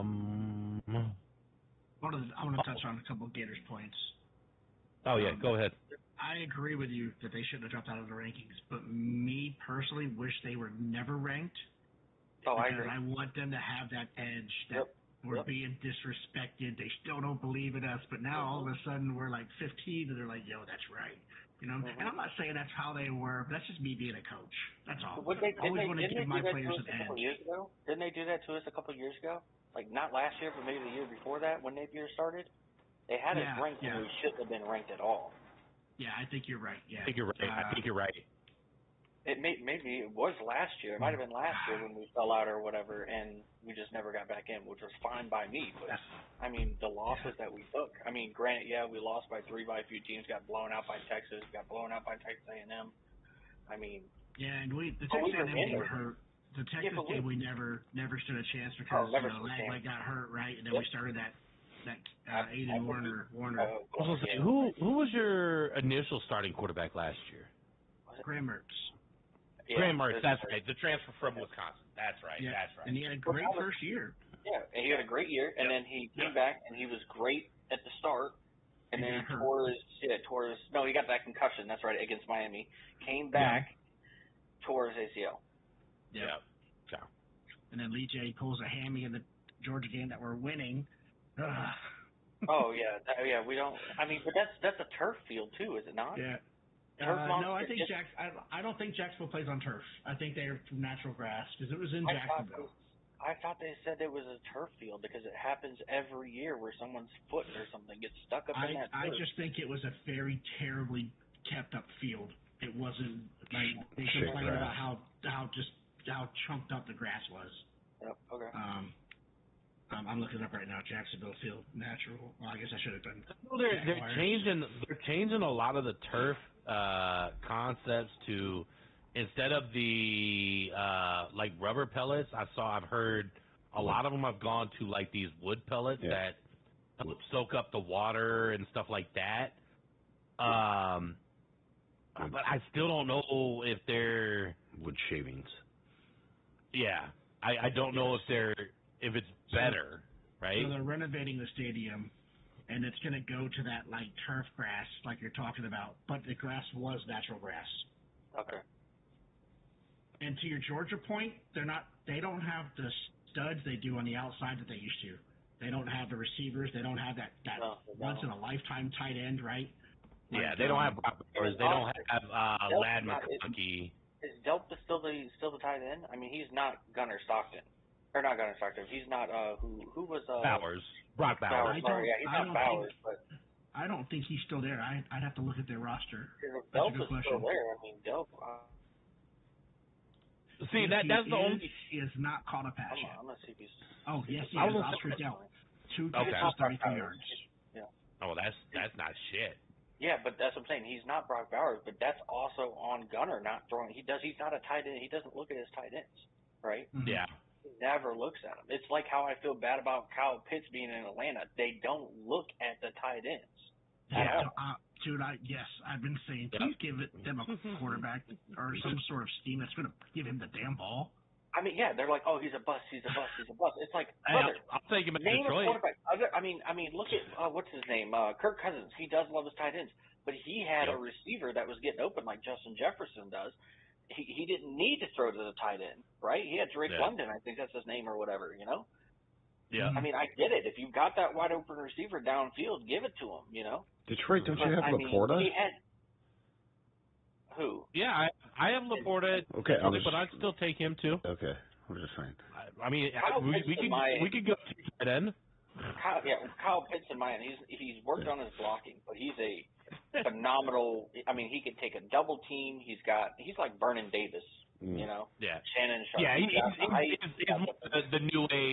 the new age tight end, right? Like Yeah, in he's the not like the like bulky Travis guys. Kelce. Yeah, Yep. yeah. He's not like those bigger guys that are a little slow. This guy, he's got speed. I feel bad for him. That's like when I felt bad when Joe Hayden got drafted to the Browns. I mean, for Christ's sakes, I mean, you're going to be on defensive snaps a lot. Well, and Your career ain't going nowhere. you said Vernon Davis, and bro, that was the most underutilized tight end. Like Vernon Davis, I mean, I don't know. Like, I'm like his speed as a tight end back then. I mean, he had a 4.4. Didn't he run a 4.45? I'll give him Vernon Davis's speed, and I'll give him Martellus Bennett's double team, because Martellus Bennett, that guy was disgusting. Yeah. I thought you lowballed Vernon Davis. He was a 4.38 40. Yeah. Oh, he's a 4.38. He ran a 4.38 at the combine. Okay. Dude. I thought so, but I didn't want to be wrong. Like, I couldn't. I'm like, I mean, a 4.45 for a fucking tight end is still fast as fuck. Yeah. So that I thought I was right. I thought I was shooting at least respectfully. When are they gonna do this fucking combine with actually fucking pads on? Like, I don't give a fuck. Yeah. Put That's pads what I on. felt about that's what I thought about the combine too in general. Like, as I had this discussion with somebody else, I don't care as much about the combine nowadays because you have film to look at. You want to see what these guys do in real life, in a game. Watch the film. Now, the interview portion of it, I don't mind. But these guys are just throwing wide open receivers, doing routes on fields. It's like you can watch that shit in real time in a game. You know, bring up their film, watch it, see what he can and cannot do. I watched that movie Draft Day. Heck, that linebacker from Ohio State that he's like, hey, go watch the Wisconsin guy and see what happens. Oh, I love that movie. The dude couldn't throw the ball if he was in trouble. You know, well, watch the game, not what he does in the combine. Imagine first step, right? Because that clock doesn't start till you move. Yeah. So when the ball's hiked, that 4.3 speed doesn't mean a fucking thing if you don't get off the ball right away. Receivers, they always bounce back before they jump. You know, I hate that you know. shit. So you lose half a second. The elite wide receivers can make a move and be past them. I get. But there's some. Right, there's some that are speedsters that do get bounced back, and that throws the play off. Same thing, corners. They step back once the ball is hiked, 3 steps for a slant. It's like, okay. That's my problem with the USF game too. The Florida USF game. Our corners are. I think Ben Hanks isn't even playing because he's injured right now. But he's like our only guy that's really zone. Everyone else is bump and fucking run pretty much. Mm-hmm. Get up to the line of scrimmage, big dick 'em, let our defensive lineman get there, or a linebacker, you know, put in pressure. Yeah. Yeah, because, I mean, you run bump and run coverage, right? You're allowing the D-line, you're literally giving them, an extra second to a second and a half to get to the quarterback. Yeah, but in Florida's defense, we are missing, aren't we, Humble, correct me, we're missing Banks, right? He's injured with a lower leg injury? Okay, so we're missing Banks. We're missing Ben Hanks III, if I'm not mistaken. Mm-hmm. He's our zone corner, which I'm fine with, but he's still a dog out there anyway. Now, our line isn't that bad. We have other people. Even if we lost Pyburn to LSU, we still got defensive ends that can make the play. I just don't see it. That's what I'm telling these guys. Like, they have so much depth. And now LJ McCray just broke his foot. Yeah, So I know, and I had he's such out, high hopes for which him. really sucks. He's a monster. So you guys, he's local from right here with me. And I would see him in the morning when I drop Ricky off to school, and oh my God, the dude's a monster. Are you guys getting like injury bug type shit? I hate that. These are carryovers. Okay. So like we're missing right now. We're missing a lineman who's still out. We're missing a defensive back, Michael Caraway Jr.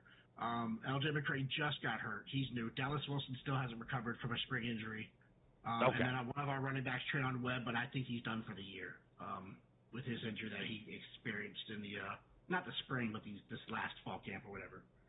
In summer to fall, whatever. Yeah, I mean. Yeah, whatever you call those 11 practices or whatever.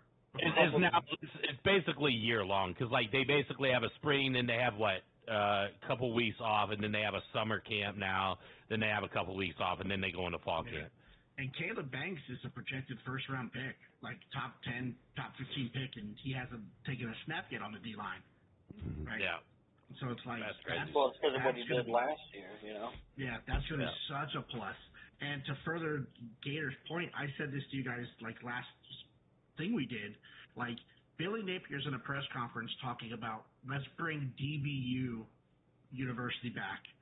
Let's bring back, but we're 12 yards off the ball, and we're not crest going up. We're going backwards or standing completely still, and we're allowing 7-yard curls. Yeah, exactly. That's why I said that's why I wanted, if you could bring in a DB coach, bring in Joe Hayden, Janoris Jenkins. Those guys. They have a couple really good coaches too, and I just don't understand the scheme by Ron Roberts. I don't know. After the first game of the year that we played, what I loved watching, because remember last year against Miami, we closed in on those quarterback reads, right? We overshot them, and he got around. Who was it? Tennessee's quarterback right now. Tennessee Titans quarterback, Cam Ward. Remember when he would just walk around. When we had the guys there, or the spy that we had watching him would shoot a gap way too early, right? Mm-hmm. He wasn't even out of the pocket yet. You're shooting the gap way too early. In that first game against Rhode Island, we did not allow that to happen. I was like, if we can do that for the rest of the year, because look at who we have to play. Texas's quarterback, Arch Manning, can do it. Gunnar Stockton can do it. LSU's quarterback, Nussmeier's not big on doing it, but he can do it, right? Yeah, he is mobile enough, yeah. That can do it. Mm-hmm. We go right into this game against USF. I didn't even think about looking over their team or whatever with the quarterback. This guy's running all over the field. Where are we on our containment? Why are we not holding out? Florida contained him pretty well for the whole game, except for that one long run. I thought in the second half we did better. Yeah, for that one long run, because I mean, he's a big dude. He's like Tebow West size. He's like 6'3", 240 pounds or something like that. So he's a big, strong guy. I believe so. I don't think he was that tall. Big, strong guy. He might be 6'2", 230. I was going to say 100% weight-wise he's that big, but I didn't know he was that tall. There's a couple times where we had him wrapped up, and he just like shrugged off the tackle. Well, that's the other thing too. Our tackling has to be better. We can't be trying to do these arm tackles on some of these bigger guys. I mean, they're just running right through you, or you're sliding off of them. I mean, wrap up. Go for the legs. I think that's the key for all three of our teams. I mean, I felt bad. I'm sorry, Parrot. I turned off that fucking game. With North Carolina. I mean, Week 1. Yeah, week 1. I was watching that. I was like, oh, this is going to be a good game. Oh, they had a great drive. Nice. I loved it. Right? Another one right down the shitter. I'm like, what the fuck happened to the team when it started? Where's that team? But then they brought in, like, once Lopez got hurt, and then they brought in Max Johnson, and he started commanding the offense. So we were all thinking Max Johnson was probably going to start this week, and then all of a sudden they roll out Lopez to start, and we're like, huh? Is Max Johnson the son? Is his dad that Tampa Bay Buccaneers quarterback back in the day? Don't know. Yeah. He used to play. Okay. He committed to LSU, played for LSU, and then transferred out. Yeah. Max Johnson played at A&M, right? Yeah. I thought he played at A&M. He was at A&M. He was at A&M before he came to North Carolina. Yeah. He might have been at LSU and then transferred to A&M. I have no idea. Something like that. His dad was Brad Johnson. Yeah. Yep. Okay. Let me ask you. He's a good quarterback too. Yeah. Let me ask you guys this question about Florida, right? So if uncertainty comes into play about coaching, who do you lose that goes to the draft? My fear about losing Napier is losing Lagway. We do have a good backup quarterback. Did Lagway redshirt 1 year? No. That's what I'm saying is that he can't leave. So he can leave, just not go to the draft.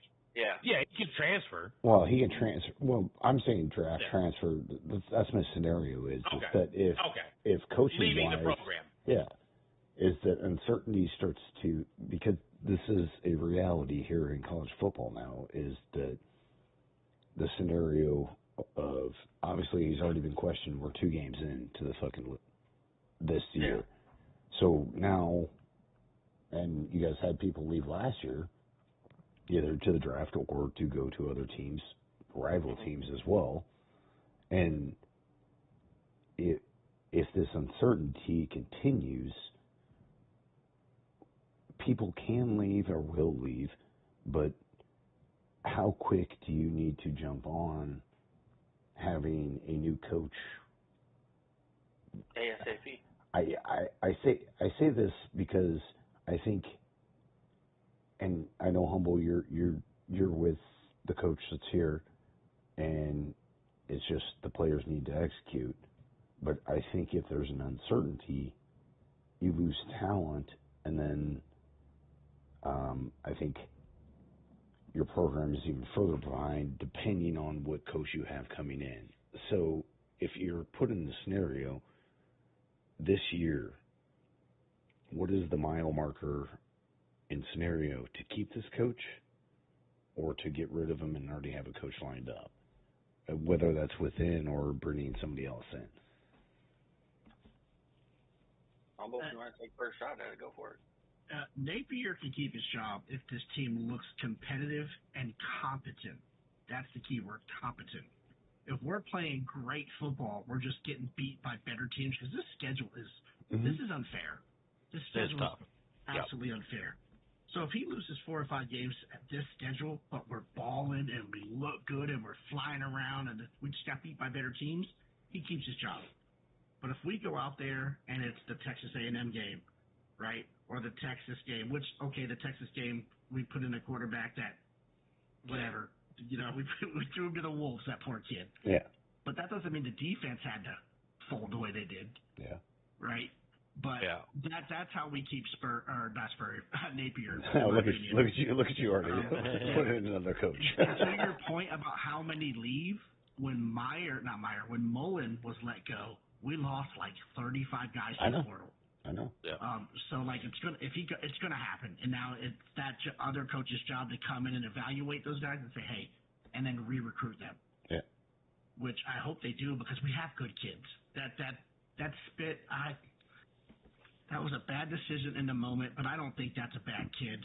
You know what I mean? Yeah. Lions, wasn't that who it was? Lions or whatever? I was going to say, one thing I wanted to add, to Paris' question. Like, how soon do you pull the trigger, though? Right? Like, that can be a thing to this because, if you want to retain players, like, you might have to pull the trigger sooner than you would think. I don't think so. Potentially. I'm saying potentially. The only reason you pull the trigger sooner is because you're hiring somebody who's not coaching at the moment and you've already talked to him. Yeah. Otherwise, you're not talking to a coach mid-season, right? About saying, hey, we're about to let Napier go week 6. You get what I'm saying? Unless they're there. So, like, if you're going Gruden, unless right? If you're going, because you could be in talks with Gruden, type stuff Gruden, or something. Myers, Spurrier, who knows? Whoever's out there, whoever. Gator, what's your thoughts? Hold on. I got one more shot. If you do let him go, though, and you are waiting for a coach, you probably do it after like 9 games. Maybe play your last 2 games with an interim coach.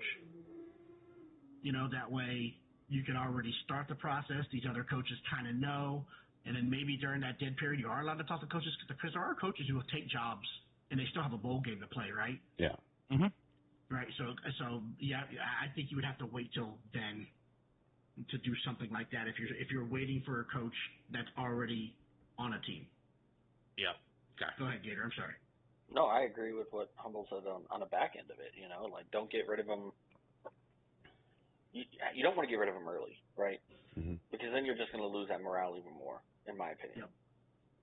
But on a side note, I'm like 50-50 on that too. It's like get rid of him, see what we can get in there, or see if we can boost the morale. But I mean, I just want him to stop calling offensive plays. In my honest opinion, I think he's a great motivator, and he gets the guys going and working. But his your play OC? calling, he is the OC. Yeah. And No, We have an offensive coordinator. I don't know who the hell it is. He's just the guy who calls the damn plays. Gotcha. Okay. This guy named I think it's Russ Callahan is the other co-offensive coordinator with Billy Napier. Okay, so you have a figurehead as an offensive coordinator right now. It just drives me crazy. I mean, that would be the only thing. I mean, I could keep him, right? He's not horrible. It's not the end of the world. Just fix the play calling on offense. I miss Florida's 30, 40-point games we could put up, right? Just fix that. He's bringing in talent that we haven't brought in since, Urban Meyer era, where he would bring in those 5-star guys. I was going to say, your talent is legit. Yeah, he's finally getting his team. And that's what I said about back in the day. What was Florida State head coach who literally only coached like maybe a couple of games before he got fired? He had like a 4-year deal and got fired. Maybe? Was that? Yeah, he was. Or Jimbo Fisher? No, he won a No, championship. it wasn't Fisher. It was somebody else. It Probably might have Willie been Taggart. Taggart. Didn't he come from Oregon or something like that? Yep. Willie Taggart. Yeah. Yep. Willie Taggart. That was my problem with that. Okay. Yep. And it's the same thing that goes on to the Florida topic. They let him go within the first few games of the season. First off, my problem with that was he didn't even let him get his recruits in. He was going off of what he had to work with. Not saying it all has to be on what he, brings in. If he had the talent, which he did have some talent, it just wasn't the guys he brought in. They let him go. And it's like you didn't give the guy a chance. Now, Napier has had 3 years, right? 4 years now? This is his 4th year, Yeah. So he's had 4 years. He's just now getting his guys in there. He got the Lagway in last year. He's getting hopefully Dallas Wilson in, and in this year. He's got Vernon Brown in. He's got the talent. It's the execution. Wait, no, it wasn't Willie Taggart. What was it? Yeah, it was Willie Taggart. No, because Willie Taggart. He coached there 2 years. He was let go like middle of the second year. He had very bad. Yeah, okay, yeah. That's who Gator's talking about though. Is Willie Taggart. Yeah. It was. When did he go? When did he go to Florida? No, he went to Florida State. He said Florida State. Oh, Yeah. okay. Yeah. When he I thought you said Florida. Okay. No. Yeah. Okay. He said he doesn't want it. Yeah, I don't want to do it like Florida State did. 4 years, Gotcha. yeah, that's fine. You got your guys in now. You're working it. I'll raise the 50% to like maybe 80%. I want to keep him to see how he does by the end of the year. If it does not work out, yeah, I can see you getting rid of him. So that way we can try to bring in something new. Because Florida's not used to all this losing and not making the rankings and barely making, a bowl game and losing to these teams. I'll give it hats off to USF. They played well. Hmm? But Florida should be spanking them. Yeah, it was more Florida's deficiencies than USF's proficiencies. Yes, it was Florida beating Florida. That's all it was. Yep. Florida was beating Florida. I mean, the penalties, yes, I can understand that was a problem. But, I mean, how do you go from 0 penalties in the first week to 9+ penalties in the second week? Yeah. And most of them were on the offensive side of the ball. You took down 3 touchdowns because of that shit. That's what I'm saying. Go ahead, Barrett. Go ahead. My whole point to this is that, like, just looking at your team and the demand in college football now as a coach of turning around a program. Once you go past 3 years, is kind of the, I guess, demise or the success. Yeah, it's now your recruits. Yeah, but I understand what Humble's saying and what Gator's saying is that now your recruits are in and everything like that, but I think that a timeline, especially in college football, has become shorter and shorter. So 3 years, but a college allows the coach to coach there is kind of the make or break. Yeah. And especially with the transfer portal. Yeah. That makes a huge difference. Yeah, no, and I understand Aren't that. they trying to stop something with that too, with the transfer portal? No more spring transfers or some shit. It's going to be one transfer period. Yeah. Yeah, so Napier's no longer going to shine in the spring because he used to get people late. It'll be one. They want to make it in January. I don't know if I like it in January, but I'm not against it. I like the one transfer. Still. Right. Yeah. That's why I'm not a fan of it in January, because you still have playoff games potentially going through that time. Oh, there's definitely going to be games because they said that they wanted to open up after the semifinals. Yeah. Right. And why would you do that? Why punish the teams that are playing good and make it that far?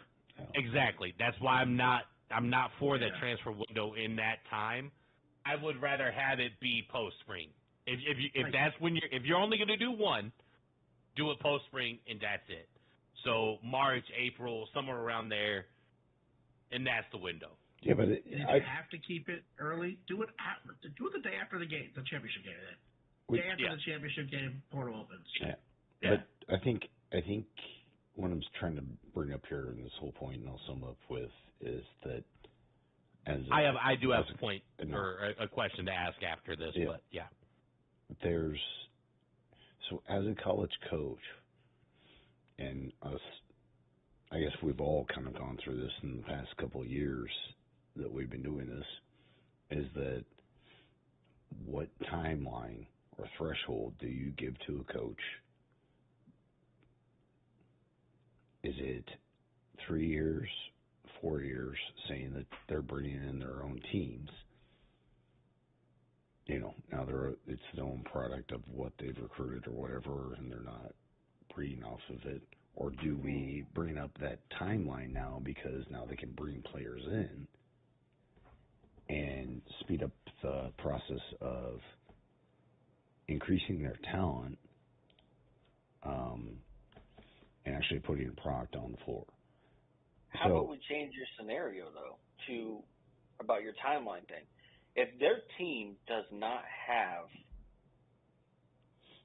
the talent, when he gets brought in and the team's not built, right, they're still building, that's when you would look at giving him the 3 to 4 years. You know what I mean? Making sure that he stays for the 3 to 4 years to get that team up and going to see what he can do, if he can build after losing what he lost. But if he's going in there and he had a team, like Napier gets kicked out, right? He's gone. And we bring somebody in, and you have a defensive caliber championship defense, and your offense is not that far off, you have a year or two. I will give you a year or two to get things going, because it shouldn't be hard. You've got the talent. Just get everybody on the same sheet of music on play calls and the discipline that they need. That's the way I look at it, to your point, Parrott.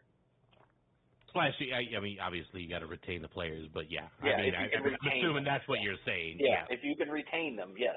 If you have that talent, I'll give you the year or two. Well, I don't but have if you don't have the talent, you're spending that time building, 3 to 4 years is what I would give you to answer your question. I don't have that talent at my place, but I mean, that's you why. guys, you guys need to tell Bell there, you know what I mean?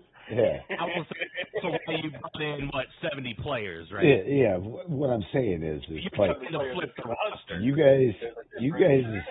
guys' teams have talent. My team has. Your talent is Hudson. You had some. No, Hudson is the talent, ladies and gentlemen. Shit. Hudson is the talent. Yeah. We're just Jesus Christ. What I wanted to ask though is, so you're talking about Napier and offensive coordinator wise.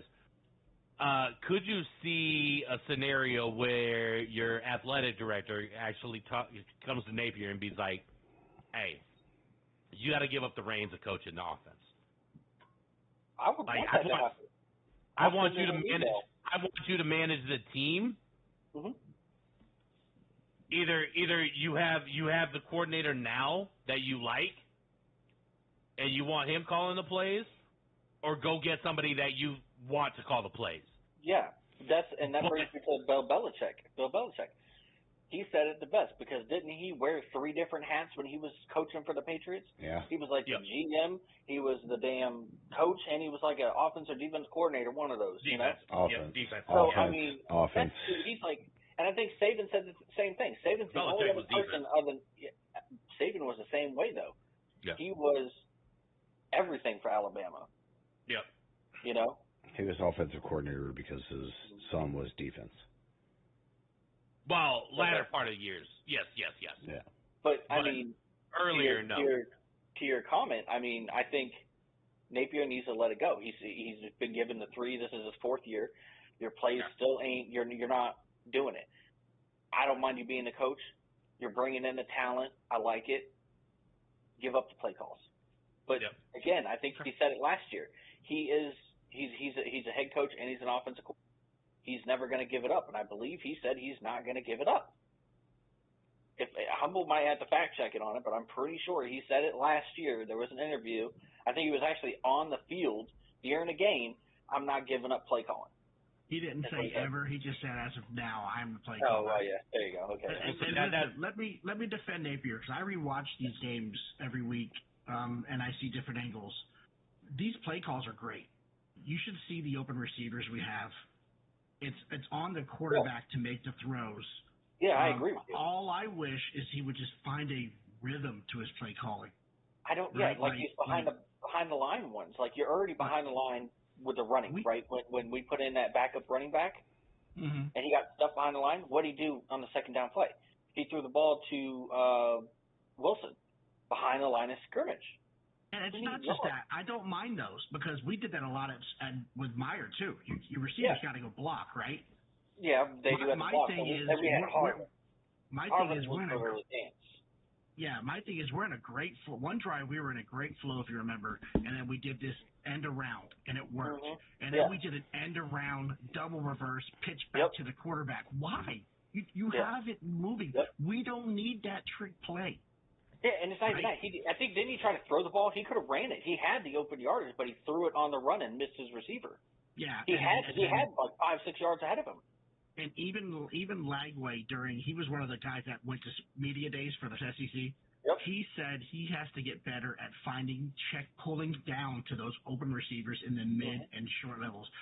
Our backs are open in the flats, right? We don't have that great dynamic tight end like Kyle Pitts. But we have receivers coming across the middle open.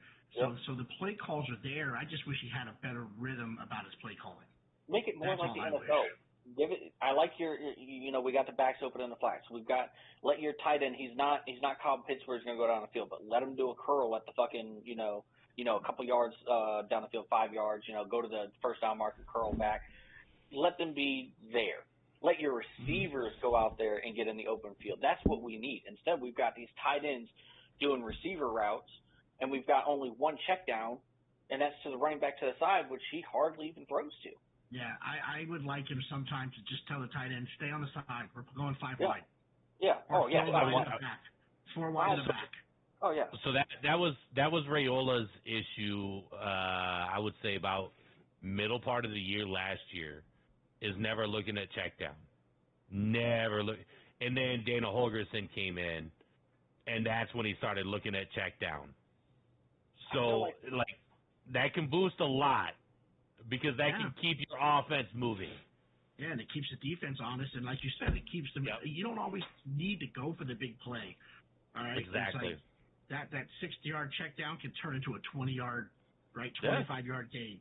Like I still think if he didn't overthrow Wilson coming across the middle in that second half, like he's scoring. That's a different ballgame. Yeah. And then I think Lagway, honestly, too, with him having those injuries recently too, I think he's hesitant on doing some things. Like he doesn't want to be brought out of the fucking game. Yep. I don't think he's scared of getting hit. He's shown he can get hit, but he's quick on his progressions on going through people. He's not given enough time because he feels like too quick. He's too quick to get out of the pocket. Yeah, I mean, he's got the Jalen Milroe syndrome, but in the same time, it's like he can make those throws on the run. When they had those last year, when he was doing those play-action bootlegs and shit, I mean, he was throwing dots. Yeah. Over the top breadbasket fucking throws. I get it. He hasn't had a lot of time of practice because he was out pretty much all off season and during spring and shit. And he's only 2 games in and he's getting his legs under him. I got it. I feel you there. I got you. Yeah, but, and that interception he threw when he rolled out to his right. A lot of those passes, he doesn't have to put it on the dot. Just put it in the vicinity of the receiver, right? Yeah, that interception he threw when he was rolling out to the right, Sturdivant, that transfer we got, stopped running. And then when he saw the ball in the air, started sprinting again, and it was just too late. Yep. If he just would have kept running, right, the he defender would have been behind him, and it would have been right in his arms, Yeah, like I said, it's not all on Lagway. There are things that need to be fixed. My problem is more of the damn plays. Just get him in a rhythm, like you said. Let that offense roll like it's supposed to. Because on paper, and even during spring training and through the first game and even parts of that second game, we showed signs of being great. You just got to put it all together. You got all the right pieces. It's a damn puzzle. You got all the pieces lined up. You just need to connect them all together. Yeah, so we have a championship defense your backup. Yeah, I mean your defense is solid. Your backup coordinator, who has he coached for before? Has he been a good coordinator? Do you even have an idea? In all honesty, that's more of a humble question. As far as I know, he's been with. I think he's been with Billy pretty much his whole time. Okay, so he's just learned under Billy Napier, essentially. Yeah, he was a defensive analyst for Alabama for a while. Then he receivers coach at Samford, and then he was an analyst for LSU. And then he was an offensive assistant for the New York Giants. And then in 22, he joined Florida. I think if anybody can get that offense rolling, though. So he's never been an actual coordinator, which that could partially. So right now he's be the issue for you right now. He's a tight ends coach / co-offensive coordinator is what he is right now. You guys, I think, ultimately he needs to hire a top tier offensive coordinator and be a mentor to that offensive coordinator, but give him the reins of the offense and step aside. And I think it would be actually more beneficial for you guys. I don't know. I think a lot of it has to do is Lagway didn't play really until like the last 3-4 practices. Mm-hmm. So he never did any 11 on 11. So I don't think he has any rhythm. And listen, I'm serious. I mean, I get it. This is just my opinion. And I'm an offensive coach. That's what I did. His plays are nice. These guys are open. These guys are open, and it's just Mertz didn't have the arm or even the bravery to make the throws that Lagway will. So that's why it looked like it was so stuttery with him, even though he was still like an 80% completion percentage quarterback. Yeah. And Lagway just needs to see the field better and stay in that pocket a little bit better. You don't always have to roll out to make your throws. Just shift up in the pocket. I will say Mertz, he hit the check down. Mertz did. Yes. Mertz was always. Yeah. But why did he do that? Because he learned that at Wisconsin, right? Like that's Wisconsin's typical offense is hit the check down. Yeah. So I'm all for it. Billy one day just says, "Hey, I'm bringing in a really good offensive coordinator, and he's creative. As long as he's creative, I'm cool with it." But I think if DJ can settle down, I think a lot of people will be like, "Okay, this offense actually looks really good with Billy." Especially with the way we can run. Mm-hmm. That's why I'm looking at it for this week. I mean, I'd like to see some speed options or some read options mixed in there. Yeah. I mean, Lagway can run. He can bulldoze people if he has to. I think they need to implement it instead of these, RPOs. I like RPOs, but I don't like it when you're reading it the wrong way. Okay? Yeah, I agree. I mean, you're throwing that ball behind the line of scrimmage when they're pressed up. And the only reason why you would throw that ball is if that DB steps back. If he takes the step back, you let it rip over there. Let him try to dance like Harvin used to. I don't mind that. But if they're pressed up and they're just sitting there waiting for that ball to come over there, don't throw that fucking ball. Give the ball to the running back. And that is the problem that they had against USF too when we ran a couple RPOs. It was bad reads. Yeah, one of the touchdown runs we had called back, they full blitzed us, so we ran right at it, broke it, and scored that long touchdown. So we're going to funnel this right into your guys' game, and then we'll talk about the other top 10 games this week. So, Florida LSU. One more thing real quick. This might be a different conversation, too, if Florida didn't have the toughest schedule, like, of all time 2 years in a row. You know what I mean? It should be 3. We might be looking at this a little differently. I think it's 3. Right, I think it's 3 years in a row. So it might be a little different if we had, say, Texas's schedule this year, where they literally only have 3 ranked teams on their schedule. Yeah, we're looking at potentially 9 this year. Yeah, I mean, if you were running Texas's schedule, like we're looking at this in a completely different scenario. You know what I mean? If we get San Jose State on our schedule, UTEP, Sam Houston, this is Texas's non-conference schedule. Yeah, they did play Ohio State, but we have Florida State, we have Miami. USF is not a bad team. Not only know that. You booked USF probably 3, 4, 5 years ago where they weren't necessarily good, and all of a sudden this year they're fucking good. Yeah, but usually Miami and Florida State are good, so that kind of goes against us too, right? Because we have that rivalry where we always have usually a decent FSU team on our schedule as well. I mean, Georgia's schedule is fucking easy too, and for the most part. Yeah, they got to play Alabama, but Alabama didn't look great. Tennessee looks good. Yep. Kentucky, Auburn is always weird. Auburn's up and down. You don't know what week you're going to get. you don't know what Auburn you're going to get. Yeah, and Ole Miss doesn't look like Ole Miss from last year because, they're missing pieces. Yeah. I mean, they're missing their quarterback. Hasn't been good in a while. Especially on defense. Like, their quarterback now is doing decent, but they had a good defense last year.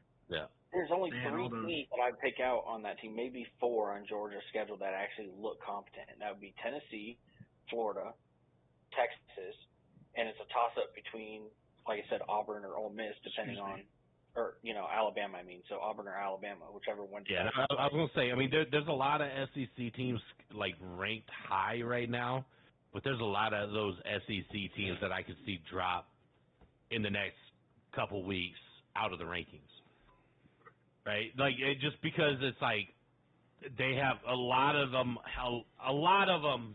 I should say on the lower tier, like South Carolina has a lot of question marks, right? I mean, they still look good, but I mean, they still have question marks, right? Lenore's Sellers is not playing to the level everybody thought he would be. Ole Miss, again, like we said, they're not playing to the level potentially that we initially thought. Texas obviously is not, because Arch Manning's not looking as good right now as everybody initially thought. Georgia, another one. Missouri kind of is on the uptick, but are they legit on that uptick or not? No. So that's what I'm saying. Tennessee, I mean they look good, but not great. Do you think they should have won by what? Was it 8 points? No, it was 9 or something like that. 9 points or whatever. But Kansas, they barely escaped. Right. And they just lost their quarterback after the season too with a leg injury. Oh, Missouri, they're done. So that's what I'm saying. Like, there's a lot of teams that are ranked right now that are there's question marks about. And don't get me wrong, it's not the only conference. There's a lot of question marks in this top 25 right now in general, because we haven't seen enough yet to get a full spectrum or full picture of. I mean, hell, LSU, ranked number 3 right now, right? Playing you guys this week. That won't last. Is LSU really that good? To my opinion, I don't know. I don't think they are. I don't think that they – I don't mind Nussmeier, okay? I think he's good. But if you shut him down, you got to rely on – is Durham still their halfback? Because I don't hear much about him lately. Or are they running somebody else? I'm not 100% sure on there. I thought it was Caden Durham or whatever. Let me look. He is their leading rusher this year. 30 carries, 103 yards. Next closest back has 9 carries, and that's from a receiver. Yeah, so 103 yards in 2 games. That's what. Yeah, so not LSU has great. Shit. They did not blow out Louisiana Tech like they should have. No. Yeah, that's what I'm saying. To be the third ranked team. That's what I'm saying. 23-7, you should have won. Georgia should have won their game against, what was it, Austin, whatever? Austin Peay. Yeah. You guys not barely, but you guys did not put up 70 fucking points on these teams that you should be putting up. You know? I was gonna say Georgia typically does that every fucking year, though. Yeah. No. Well, last year in one game. Yeah. Well, now they do. Not when they had what's his name. Yeah. God, I can't remember the quarterback. Gunnar Stockton? No, the one with Bowers and. Carson Beck. Yeah, the one before Beck, the one who flamed out, like got all drunk before the NFL season happened and all that. Stetson Bennett. Yeah, Stetson Bennett. Yeah. The dude that was like lifetime Georgia player, like Stetson Bennett had people around him. That's who made Stetson Bennett, was everyone else around him. Stetson Bennett didn't make that team. No. But the thing with Stetson Bennett, though, is he would run. He was so agile, too, unlike Beck, like you were saying. And that's why those Georgia Bulldog teams were so dangerous, because he had those guys around him, and he can move. Beck didn't have all those guys. I think he had Bowers for 1 year, maybe. Maybe for 1 year. I don't remember if Bowers left before Beck took over. I'd have to look. No, Bowers was there for like a year or two when Beck was there. Because Bowers didn't go till last year. No, Bowers played last year as a rookie. So. Right. So, he played for 3 years. Not with. He started as a freshman. Yeah, he started as a freshman. So Bennett had him for what, 1 year? Before Carson Beck took him for 2 years. Yes. Carson Beck had him for 2 years. Yes. Carson Beck had him for 2. I'm pretty sure Carson Beck had him for 2. It would have to be. Yeah, Carson Beck had him for 2. Bennett had him for the championship year. Yep. Oh, yeah, for sure. Because he played really big in that championship game. Yep. Okay. But, Beck had a reliable fucking receiver out of And so he also had Ladd McConkey. Yeah, exactly. In the slot. He had,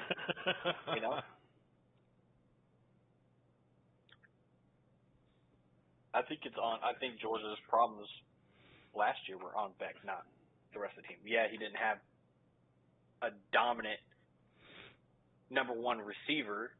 Well, they didn't have the dominant run game either. They had ETN, but his ass was injured the whole time. I don't understand it. And they had that freshman who was actually a stud, who I thought was better than ETN that year anyway. I'm not disagreeing with you. I'm just saying they didn't have a dominant run game. That shit was just weird. Robinson, I think his name was. That's like with LSU that we were talking about just now. They got Cade Durham. And for him to have whatever he said the Humble said for rush yards, 108 yards in 2 games. Yeah, in 2 games. That motherfucker last year was running through people. Yep. And I get, if we go back to Florida with Ball, granted we only had these 2 games that weren't the greatest. Ball's still busting heads open with his run game. I want to see him play against LSU. That's why I'm looking forward to this game. This is the make or break. If we can beat really LSU have now, LSU favored by 7.5. That's fucking more earlier. Now it was like 9.5. Yeah. Oh my God. Yeah, that's big money going Florida. Even 7.5, I'm going Florida. If the pieces come together for Florida's game, Florida could run away with it. We needed a gut check, and I think we got it with the USF game. Mm-hmm. Florida always needs a gut check. We had one a couple years ago. I'm going y'all in this game. Look at Tebow's year when he gave out that speech or whatever for that Ole Miss game. He got a gut check. What happened then? Yep. I think we got our gut check, and I think we come out and we win against LSU. I think you win this game. I do too. I think we win this game. From going off the Florida schedule, the only one that I'm honestly super duper worried about. Where the hell is the schedule at? Oh, here we go. Full schedule. The only game I'm truly worried about is probably the Texas game, just because Arch Manning, you don't know when he's going to show up. And Tennessee with their quarterback right now. Yeah. And Florida State with their quarterback right now. Florida State, that's going to be a fucking hell of a game. But again, with Florida State's quarterback's the same way he's been playing like South Florida. He's been able to run the ball and get out there. If we can, and if he can't run, if you can control him running, you can control the game. Exactly. That's Florida's deal this year. Miami's quarterback can do it. Texas can do it. Texas A&M can do it. Georgia can do it. Ole Miss can do it. Tennessee can do it, and Florida State can do it. Miami really can't do it. They got Carson Beck. Beck can move if he needs to. He's not going to all the time. He's not going to all the time. He is a dog and sits there and takes it. He will take it. He's not going to zone read. That's what I'm saying. Oh yeah. He's not going to do no read options or anything. But if he needs to scramble, he will. That's what I'm saying. Yeah, I mean he'll scramble if needed, but he's not a zone read guy where all of those other dudes can run the zone read. That's all I'm saying. So there's 8 other teams we have to play this year that have that quarterback factor that honestly scares me on if we can contain. Because just the nightmares from what Cam Ward did, and he didn't do it the whole game, but just the lackadaisical, I'm going to walk out of bounds, and look at you or whatever, that shit pissed me off. Florida needs to do better containment on the quarterback. We have the DBs to be able to cover. Just let the defense play. Contain the quarterback. Let the defense, the back end play. Period. So we got 2 for Florida. Humble? I'm always going to pick Florida. I know you're picking Florida. I'm just. Florida could be fielding middle schoolers. I still have to ask you, bro. Against the Chiefs, I'm always going to pick Florida. That's just me, man. I can't never think we're not going to win, I don't agree with my team, but yeah, okay. What? I think I did it a couple years ago where I didn't play. I picked against Florida or whatever. I was so pissed off. I just can't do it, man. That's just the competitor in me. You know what I mean? I can't ever not think you're gonna win. Even if you don't have a chance. But logically takes over competitiveness sometimes, and it just drives me crazy. It does it for me when it's my team or if I'm playing. But if it's other teams, then yeah, I think I can be logical about it. But I don't know, man. I just always have that hope. I mean, if North Carolina puts me on the field, I'd fucking pick North Carolina.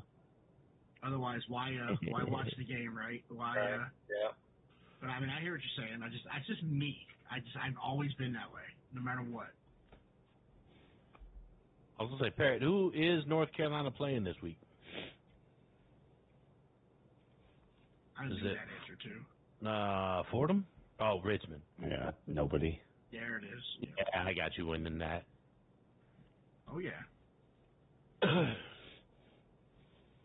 By 10. No.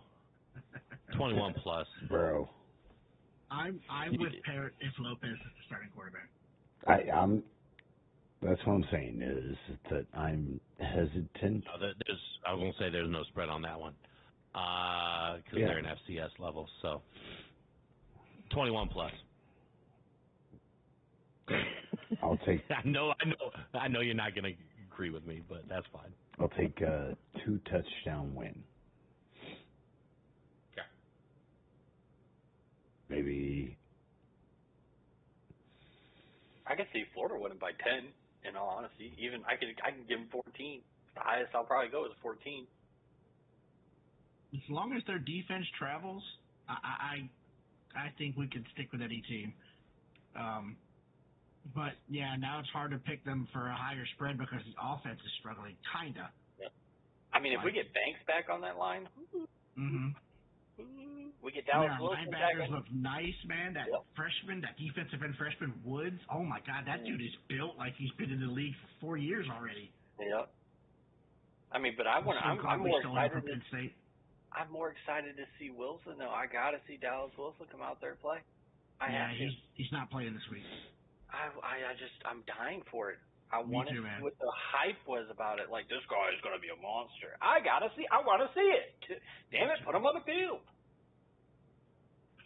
He made some really nice plays in the spring game. And I know it's a spring game, but it was actually a game where they actually played defense and all that crap. They didn't. Did they show it on TV? Because they didn't show it here in Texas. No, they didn't. I saw a bunch of highlights. Yeah, I mean, because didn't he have like 200 and something yards or whatever? Yeah, like 11 or 12 catches. Yeah, they really featured his ass. And then again, it wasn't Lagway throwing it to him. It was that backup that we got from the transfer. Not Tramel Jones, but the transfer that came over. Gosh damn it, what's his name? Oh, well, I don't even know. I'll tell you. Harrison Bailey, sorry. Oh, no, you're fine. I was going to say, next game in the SEC that I was looking at is South Carolina Vanderbilt. South Carolina. We got two Heisman contending quarterbacks, though. South Carolina. Right? Diego Pavia, I mean, they're going for the national title at Vanderbilt, right? Hey, they just beat the crap out of somebody. I'm obviously being a little facetious on this, but no, I got you. They just beat them. Yeah, I mean they're 2-0, but yeah, I mean I'm actually surprised that South Carolina is only a 4.5 point favorite in this game. I think they win by a ton more than that? No, but I think they win by a touchdown ish, 7-10, somewhere around there. South Carolina wins by 14. Yeah.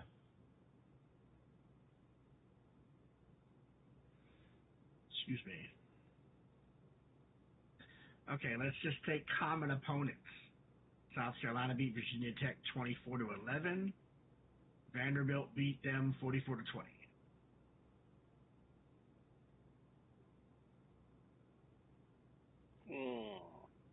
Not that matters. I'm just saying, let's just take common opponents. I'm taking South Carolina.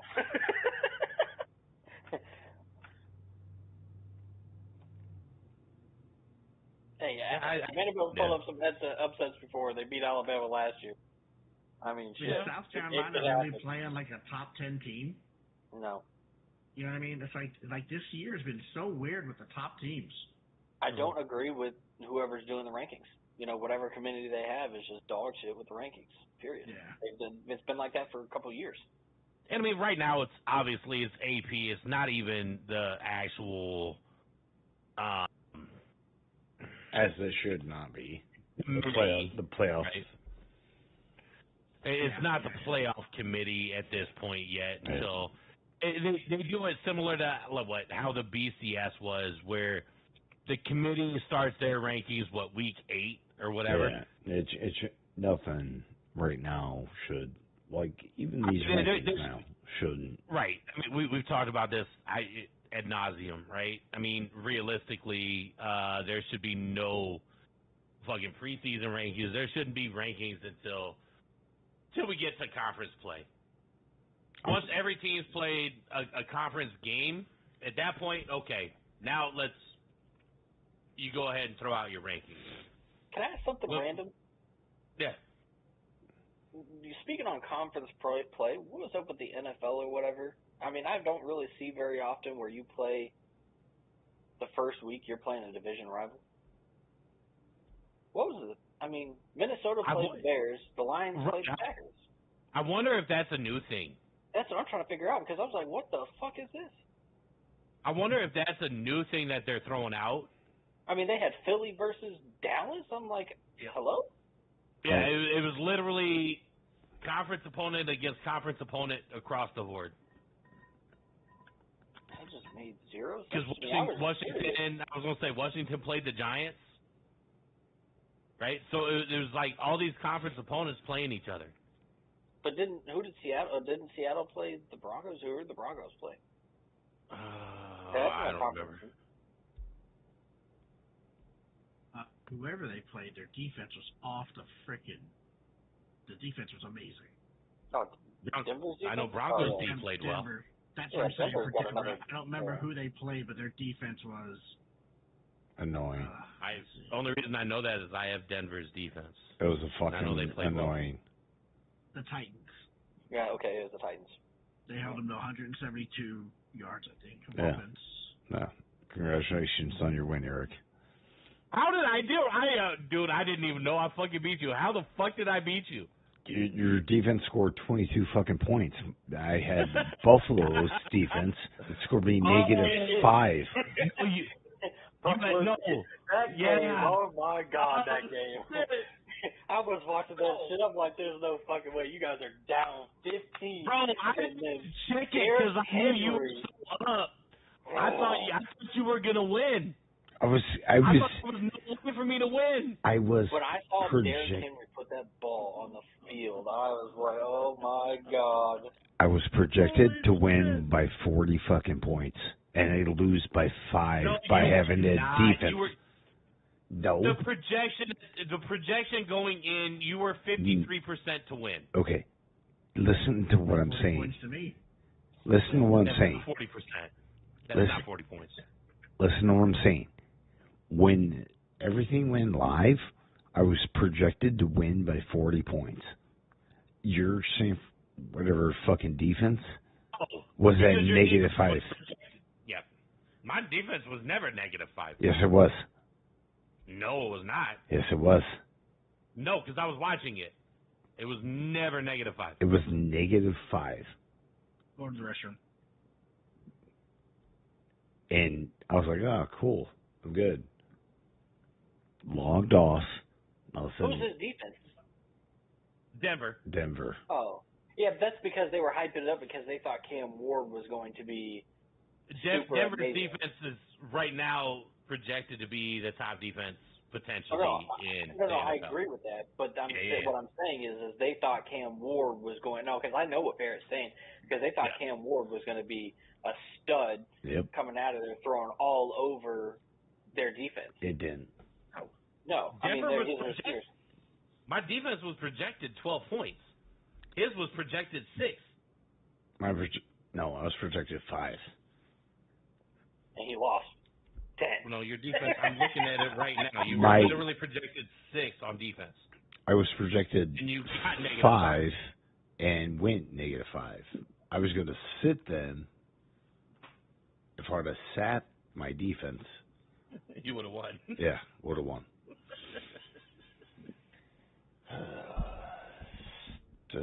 I had a lot of players underachieve.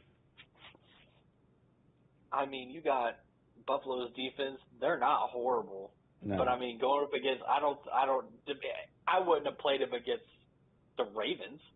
In my honest opinion, you got to deal with too many threats. Yeah, no, I agree.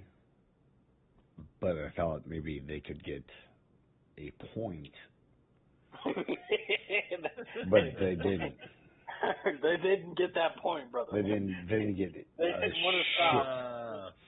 I mean, I don't understand. Your defense technically stopped and made a fumble on. I guess that maybe you were actually losing more because you guys recovered a fumble. That counts on your guys' defense points, does it not? Yeah. So you got at least a couple points back. Yeah, no, and then we still scored -5 fucking points. That's what I'm saying. It's like one of the better defenses in the fucking league, and I lose. I told you should have grabbed the fucking Packers. I was messaging you to grab the Packers. I know. I have them. Your quarterback overachieved. Who is the quarterback? Phillies, Jalen Hurts. Oh, I wasn't. His tight end overachieved. He was projected 4 points, got 7. Who's that?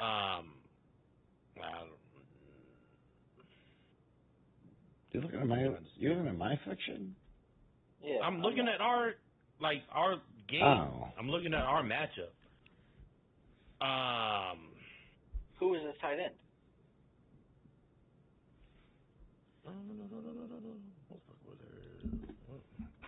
I'll just bring it up on the stream. Oh, good. I can switch over and look at it then.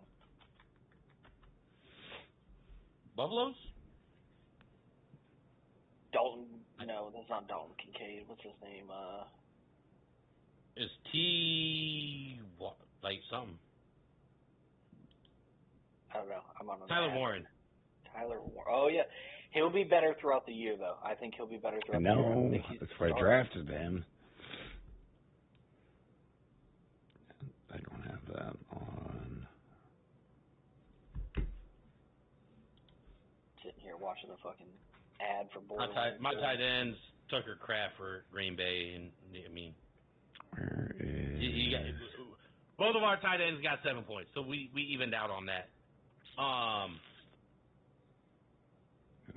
Pretty much every position I had underachieved other than my defense. I had Kieran Williams, who overachieved. Look for. And that's it. Literally. Kieran Williams is the only one on my starting lineup that produced over his projection, other than my defense. Now, on my bench, I got Garrett Wilson overachieved.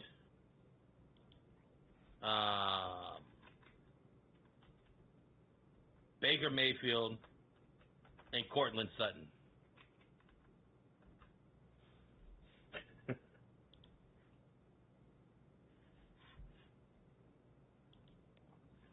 So the crazy part is, because we only have, 7 people, right, Parrot? 6. 6 in this league? So you pretty much have 2 starting lineups. So sometimes it makes it hard to decide which way you're going to go. And obviously I went in the wrong direction. I started Joe Burrow instead of Baker Mayfield. Oh, you won.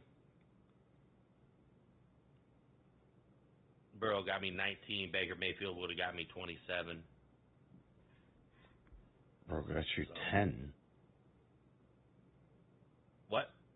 Burrow got you 10. Burrow got you 10.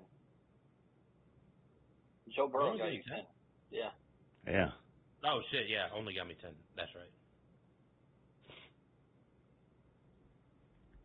And then Amon Ra got you 4. Mm-hmm. I'm looking at this. Let's see here. Jahmyr Gibbs for Parrott. That kind of sucked. 4 points there. Ashton Genty. I mean, isn't he the starting running back? Yeah. Yeah. That one right there, he needs to have more carries. And for 9 points, I mean, Justin Jefferson only missed his quota by 1. That's not bad. Hurts gave you an extra 3. I expect more for Tyler Warren later on down the line. And that's Indy's tight end, by the way. Yeah. We just got to get Danny Dimes going. He does like to throw to tight ends, so. I just should have sat my. Oh, yeah, for sure. That was my fuck up. Oh, yeah, Baltimore's defense. Yes. Should have Oh, sat I thought you had. Eric said you had Buffaloes. I thought he said you had Buffaloes. Sorry, Yeah. I saw Buffalo that he went against. Yeah, he's Baltimore. Now I can understand why. I was winning, and I was thinking about sitting them just to fucking stop because I had Jefferson on Monday for the win. Yeah, I mean, Brendan Aubrey getting you 14 was beautiful. Yeah. That one was beautiful. I mean, you got the cap on that one. You got Devon A-Chain. He's technically the starter for Miami, and he got you 13. Almost hit your quota on that one, so that's not bad. Now you're running back Bucky Irving, though. What do you have for bench players that might have been able to take over for that? Because he's not going to get a lot. Brees Hall. CeeDee Lamb should have got you more. Yeah, I know. Yeah, what, like 4 drops? 3 or 4 drops, yeah. And then 2 of them were for, like, money down. Like, one was for 4th down, the other one was 3rd down. And they hit his hands too. Well, actually, one actually hit through his hands, hit off his helmet, and the second one he dove forward to catch the ball, went right off like his palms into the grass. I'm like, are you kidding me? Like right in the breadbasket. I'm like, hello, you fuck. Yeah. Jeez. They win that game if he catches those balls. Yeah. Does happen. So you have Tony Pollard, Breece Hall, Kyler Murray, Trayvon Henderson, and Jared Goff. Okay, that's what your bench looks like. Tony Pollard still playing in the league. Yeah, he was a fucking force last week when he played. He actually was running through some people. Caught some passes out of the fucking backfield, too. He did pretty well last week. I don't know if he got him his points last week. He only had 6 points, 18 attempts, 60 yards, 1 target, 1 reception. That 1 reception is the one I'm talking about. Yeah. I think they did a little halfback screen or whatever, and he just fucking took off. Yeah. He's not it, but he could be potentially literally utilized. This is the reason I like this league is that there's only 6 of us, so there are plenty of people available. So if we were I would have joined in if you would have told me you're doing a thing. I told you. Wow. Whoa. What? I told you this. You were drafting, were you not? Yeah, I told you before. It might have been. Told you way before. I don't remember, bro. I've had so much shit going. Jesus Christ. We'll get to it next. We'll get to it next. Jesus Christ. This guy's like, I told you. I don't really fucking remember. I'm just saying shit. I don't remember. Yeah, that's what I like a lower league of like not 12 fucking people is that there's actually people available. 6 to 8 is like the golden, because it's like you get a player injured, you can actually go get a viable player. Yeah, it's just or somebody pops off and they're not. Yeah. I mean, it's funny. I do like the fact that Parrott's got a couple rookies that he's playing with Genty and Wolf. No, I do like seeing that. There's a lot of people that don't grab rookies at all. Yeah. Now, which one of these motherfuckers in that draft took Danny Dimes? Because when I was watching you do your draft, Parrott, nobody took an Indianapolis quarterback. No one took Richardson because you said you couldn't find him. Nobody took Daniel Jones. No. I was like, and I bet you people were kicking and screaming about not picking Daniel Jones. I was gonna say I saw Richardson, and I was like, yeah, I'm passing on that. Yeah, he wasn't starting. They said that a week before they. But I also got Burrow and Baker Mayfield, so it's like. And you're starting who over who? That's the only issue I have. What are their bye weeks, by the way? That's the hard part. I don't. Yeah, because you picked 2 great fucking quarterbacks. No, I know. That's the hard part. Is because we're 16, like only 6 of us. You literally have like an abundance of starting quarterbacks to choose from. So you could pick like 2 top tier quarterbacks, or and stuff. So it's hard to draft. Yeah, because then you got to figure out who's gonna do what. You have right. You have. I mean, I'd start Baker over Burrow just because right now that offense doesn't look great. But Burrow has put up. I mean, the at least the last couple years has put up fucking high ass numbers. But he's also been hit a lot too because the offensive line is dog shit. At least you get somebody who's going to come back out there every single time out of Baker Mayfield and make that throw anyway. Yeah. All right, let's get back into the collegiate game and the games coming up this week. We got A&M, Notre Dame. Notre Dame. Ooh.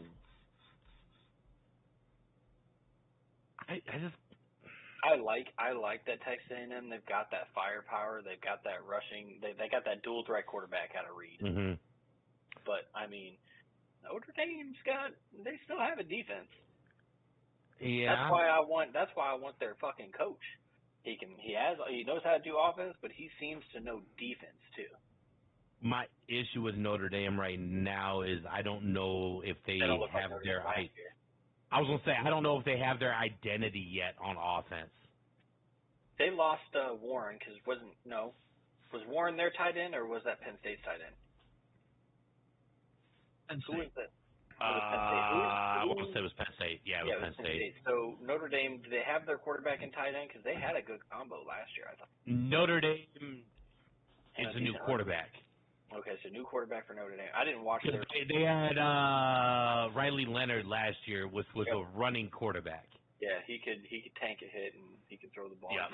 It too. Yep. Which this year you have redshirt freshmen stepping in. They ran a lot of zone read against Miami, which as a redshirt freshman stepping into that type of game with Miami, why the hell are you why is your top running back getting 6-7 carries? I think he got. I don't even think Miami's fucking defense is all that great. Just so we're clear. Right, but why are you only handing the ball off to your top running back 6-7 times? That's my point. Yeah, I know. We're in agreement. That's the same thing with the Florida shit. Why are you giving ball 5 carries and then sitting them for the next fucking drive or two and putting in the other guy? Let them carry. If you know that they can do it, like you were talking about Notre Dame. And Notre Dame has a two-headed monster in the backfield because their backup is good. Penn State still has their dog of a running back. Penn State has a dual-headed monster at running back. I mean, give. That's what people need to learn. Just give these fucking people the ball. So I might actually. I think I'm gonna go A&M. I think A&M upsets them. The only reservation I have with Notre Dame is they're starting a true freshman quarterback. Yep. Mm-hmm. So they're gonna have. I can see it. Yeah, they're gonna have their ups and downs. Yep. The plus though is they got 2 weeks to prepare for this game. Mm-hmm. Yeah. So that's where it gets kind of tough. Will they start running the ball more and not rely on that freshman throwing the ball 30 times? Because that's what happened. He threw it 30 times, and then, like you said, one running back got 6, and then the other one, Love, got 10 carries. Well, because I'm looking at their team leaders. They're rushing for Jadarian Prince as their highest rusher was 6 for 45. Yeah, Prince is their breakaway guy. Love is their power guy. Yeah, because they have C.J. Carr with 2 touchdowns, 221 through the air. And then their tight end, Eli Raridan, is 97 yards with 5 receptions. Mm-hmm. I think the difference of this game is just going to be the home field advantage, so I'm going to Notre Dame. See, Jeremiah Love had 10 carries for 33 yards. Yep. That's not much better. I mean, he got 4 more carries, but had the less yards. Yeah. You just need to feed him more. If you got a stud, just like you said, just feed him more. Okay, so he had one run of 20 yards, and that looks different, right? Yeah, exactly. But they never gave him a chance. Yeah, Price had only 1 carry that was 30 yards, right? That was his longest carry. Love he had 5 for 15, right?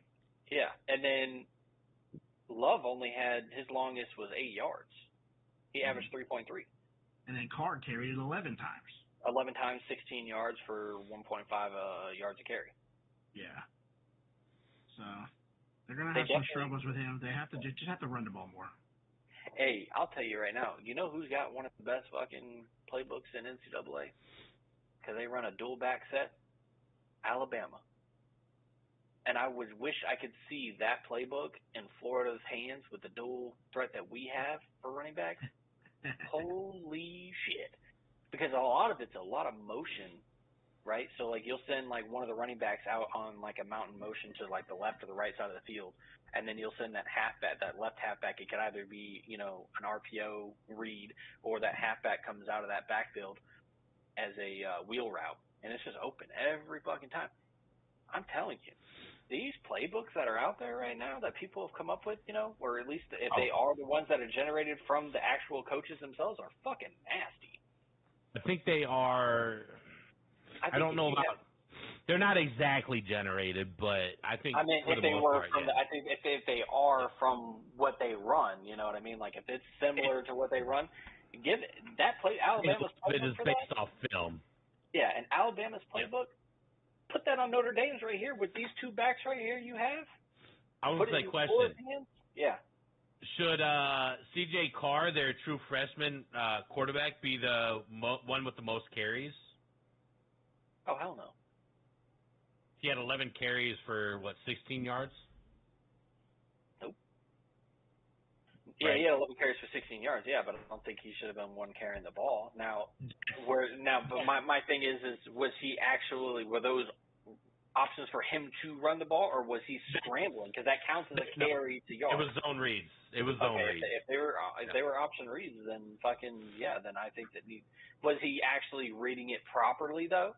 Nope, and that's the problem. Yeah, see, then there we go. 16 yards and 11 carries. Exactly. If he's a true freshman. Yeah, if he's not reading it properly, and you're getting 11 carries, 16 yards, and most of those, 90% of those or whatever, were from option plays, then no, that should not be it.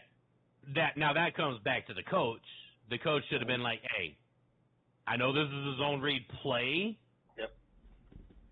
Hand it off." Yeah, they get these fucking tablets now on the sidelines. Right. Look at the fucking tablet, brother. You're sitting there in your hand. They can talk to the quarterback. Yeah, exactly. I mean, and it's so fucking easy to teach these kids. Look, if that fucking defensive end does not come flying in at you, hand that fucking ball off. If he's flying in at you, rip that shit back and run. Yep. That's all. Yep. That's literally the easiest explanation to understand a fucking option run. Period. Yep. So, all right, Pat, who you got in that game? A&M. A&M? Okay. What are we split 2-2? Split. We got 2 A&M, 2 Notre Dame. All right. I like it. Attaboy, Humble. Thank you for backing me up. All right. Hey. Now we got 2 Florida teams. So South Florida, Miami. Miami. I don't think South Florida continues to do what they're doing. They got lucky versus Florida. They did beat the dog piss out of Boise State, but that's not Boise State from back in the day when those guys were running the conference they were running, right? Boise State had more yardage in that game. They still lost. I understand that, but if you, like me and Hubble, like if you look at like just the stats, like you would think Boise State won that game. Yeah. No, didn't Boise Humble? I think if I remember, Boise turned over the ball 3 times in that game. Yeah, right? You can have 1,000 yards if you turn over the ball 3 fucking times. That's like exactly. Like don't get me wrong. I mean, Boise State lost the fucking game as they should have. But who was it? It was this year. It was this year so far. There were 3 fucking turnovers in that game, and they kept them in the game. Who was it this year that played? It was not the Boise State one that we're thinking of, but it was this year. It was either NFL just recently or it was college football. There was a team that literally had 3 or 4 fucking turnovers and kept them in the fucking game anyway. As in, it wasn't the defense that kept them in the game. The offense that gave the ball up 3 or 4 fucking times still stayed in that game, and I don't know who it was. I think it was too. It was weird. It was. You figure if you lose the ball 3 or 4 times. Was that the game that we were talking about earlier? Where I know who it was. It was the first game of the year in Ireland. K-State. Yeah. K-State, Iowa State. That game, I'm pretty sure it was K-State that turned it was fumbles everywhere for every person. I think you're right. I think it was that game where you had like fucking turnover after turnover. 2 fumbles, they lost 2 fumbles. Yep. So did Iowa State. Iowa State also had 2 fumbles and lost 2 fumbles. Yeah, that's what I'm saying. Yeah, that's like interceptions. None. That was the shittiest played game ever. I mean, I turned that shit off after. I'm like, here's a fumble. There's a fumble. Okay, well, I'm done. Taking these college teams over there. I don't mind it going over there. I like that we're branching out and getting other people involved with it. What I don't care for is the lackluster fucking play. That's 2 years in a row. You had Florida State that fucking shit the bed on it too. I don't like it at all. Was it 3? It does absolutely 0 the year prior. It does 0 for the college game, and it does 0 for your program. Literally 3 years in a row. Unless these guys travel is what I'm looking at. Hey, you get to go to a place you probably may never get to see, you know? That's the way I look at it. It ain't worth. If I'm building a program, I'm not accepting that game. Period. Even if it's like my conference's turn and I'm denying it. Find me, whatever. There's no plus to it. There's no plus to go over there. What if you're getting offered money? What if you're getting offered money? Nah, it's not worth it. It's not worth it, man. It may bring in some of these. It may bring in some of these recruits. Hey, we get to travel over there. We can play. We're talking about making. What if Florida went for $5 million? I'm just saying. What if we get offered $5 million? Answer it. Ask me a question. So give me a chance to answer it. My bad. Florida literally went to Italy this year. These teams travel in the off season.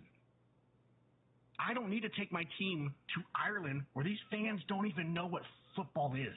Did you see that thing where they were asking all those fans about like what this is and what that is and how much points this is? They don't give a damn. And then you're playing on a field that's not built for football. It's built for soccer. It's different. They don't have 3 yards and a cloud of dust, all right? It's spread out, and so it's not built for that. The weather's bad. You have to go back now and play the next game with and prepare after this long flight. Like, it's just not worth it. No, I'll tell you about what Humble was saying about that shit. It's not like the NFL where they're trying to build teams possibly over there and have these, like, games. College is doing it. We're not going to go play the University of Ireland in the... Hey, we might. The Mountain West. There might be a University of Ireland, bro. You never know. Conference. It's not worth it, man. You got the hardest sport to play in Ireland is golf, which is hilarious. It's only worth it if you take 2 teams that don't have aspirations, like 2 low teams. You can't take Power 4 teams or whatever. Which is the hard part because the reason they're doing it is trying to broaden the horizons of football, like they did, right? Well, like the Kansas City and bringing them to Brazil, like that shit right there. Yeah.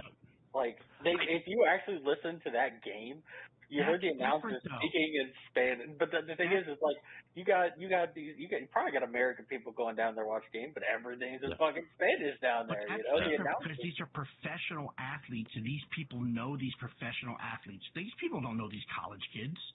With the NIL deals and the way that they're getting out there nowadays. See, these people do not care. I promise you, these people do not care about college football. NFL, NBA, or golf is different. Golf is international anyways. Brazil is Portuguese. You know, they do not care about college football. The fun thing about that too, about that Brazil game. Some areas speak Portuguese and some speak Spanish. So it just depends on the area, but yeah. But the funny thing about that Brazil game is I don't think there were that many fans that actually had the Chargers and Chiefs fucking uniforms. They all had like Browns, and it was like a Pro Bowl out there, to be honest with you. That's what it looked like. I'm like, the guys are just wearing their favorite athletes' fucking jerseys out there. There's not, you will hardly see Kansas City Chief guy. You will hardly see Chargers. Like their soccer team jerseys, like right. Guy. The Brazilian soccer team jerseys, like they don't fucking know. Oh yeah. But yeah, I mean, I'm not for or against the Ireland game per se. Like I get it. Now the difference is like this year specifically, neither one of them had a bye week after it. Which is bullshit. That's just shitty ass scheduling. Because I get into an argument with my dad about that too. He's like, well, these kids are getting paid now, so it doesn't really fucking matter. He hates that the NFL gets paid so much fucking money, and now that these college kids are getting it too, he hates it. And he says, I don't care if these kids have to travel across the world to go play in these games, because you know what? They have to play the next week. And they have to spend the time, getting back on schedule and all that shit. They get paid to do it. And they didn't get paid before when they had to do it. They got paid in the 90s too. He is the toughest guy to fucking argue with about that shit because he just does not care. It's hard. So when I told your parent I was watching games with him, that's what I put up with when we're watching games. He's constantly fucking bitching about this, that, and the other. So put him in the situation. Say, okay. I can't watch the game with my dad right now. What? But that's what I'm saying. Is say, okay. His dementia, like he'll just ask me like the same question. My mom does that. She sits there on her phone the whole fucking time. Oh, she's like, who was it? It was playing last week. It wasn't even Lamar playing that week because it was like the first game. It was the Dallas Cowboys fucking game. Dallas Cowboys versus Philadelphia. She's like, how's Lamar doing in this game? Mom, this is Philadelphia. He plays for the Ravens. Oh, who did I say? You said Lamar because you're a Lamar Jackson fan. Oh, that's not what I meant to say. I meant to say, Dak Prescott, and she didn't even say Jalen Hurts. She said, who the fuck did she say? Joe Burrow. I was like, Mom, that's not even the right team. Take your nose out of the fucking phone. Ask your dad this question. Be like, okay, so say you played high school football, and then you get drafted. We're going to say this now because this is the way it works. You got drafted by a college team. Now you go and play college. Now you're making money. You go ahead and play. You do your spots. Now you're getting paid millions in the college scheme. Where does this change?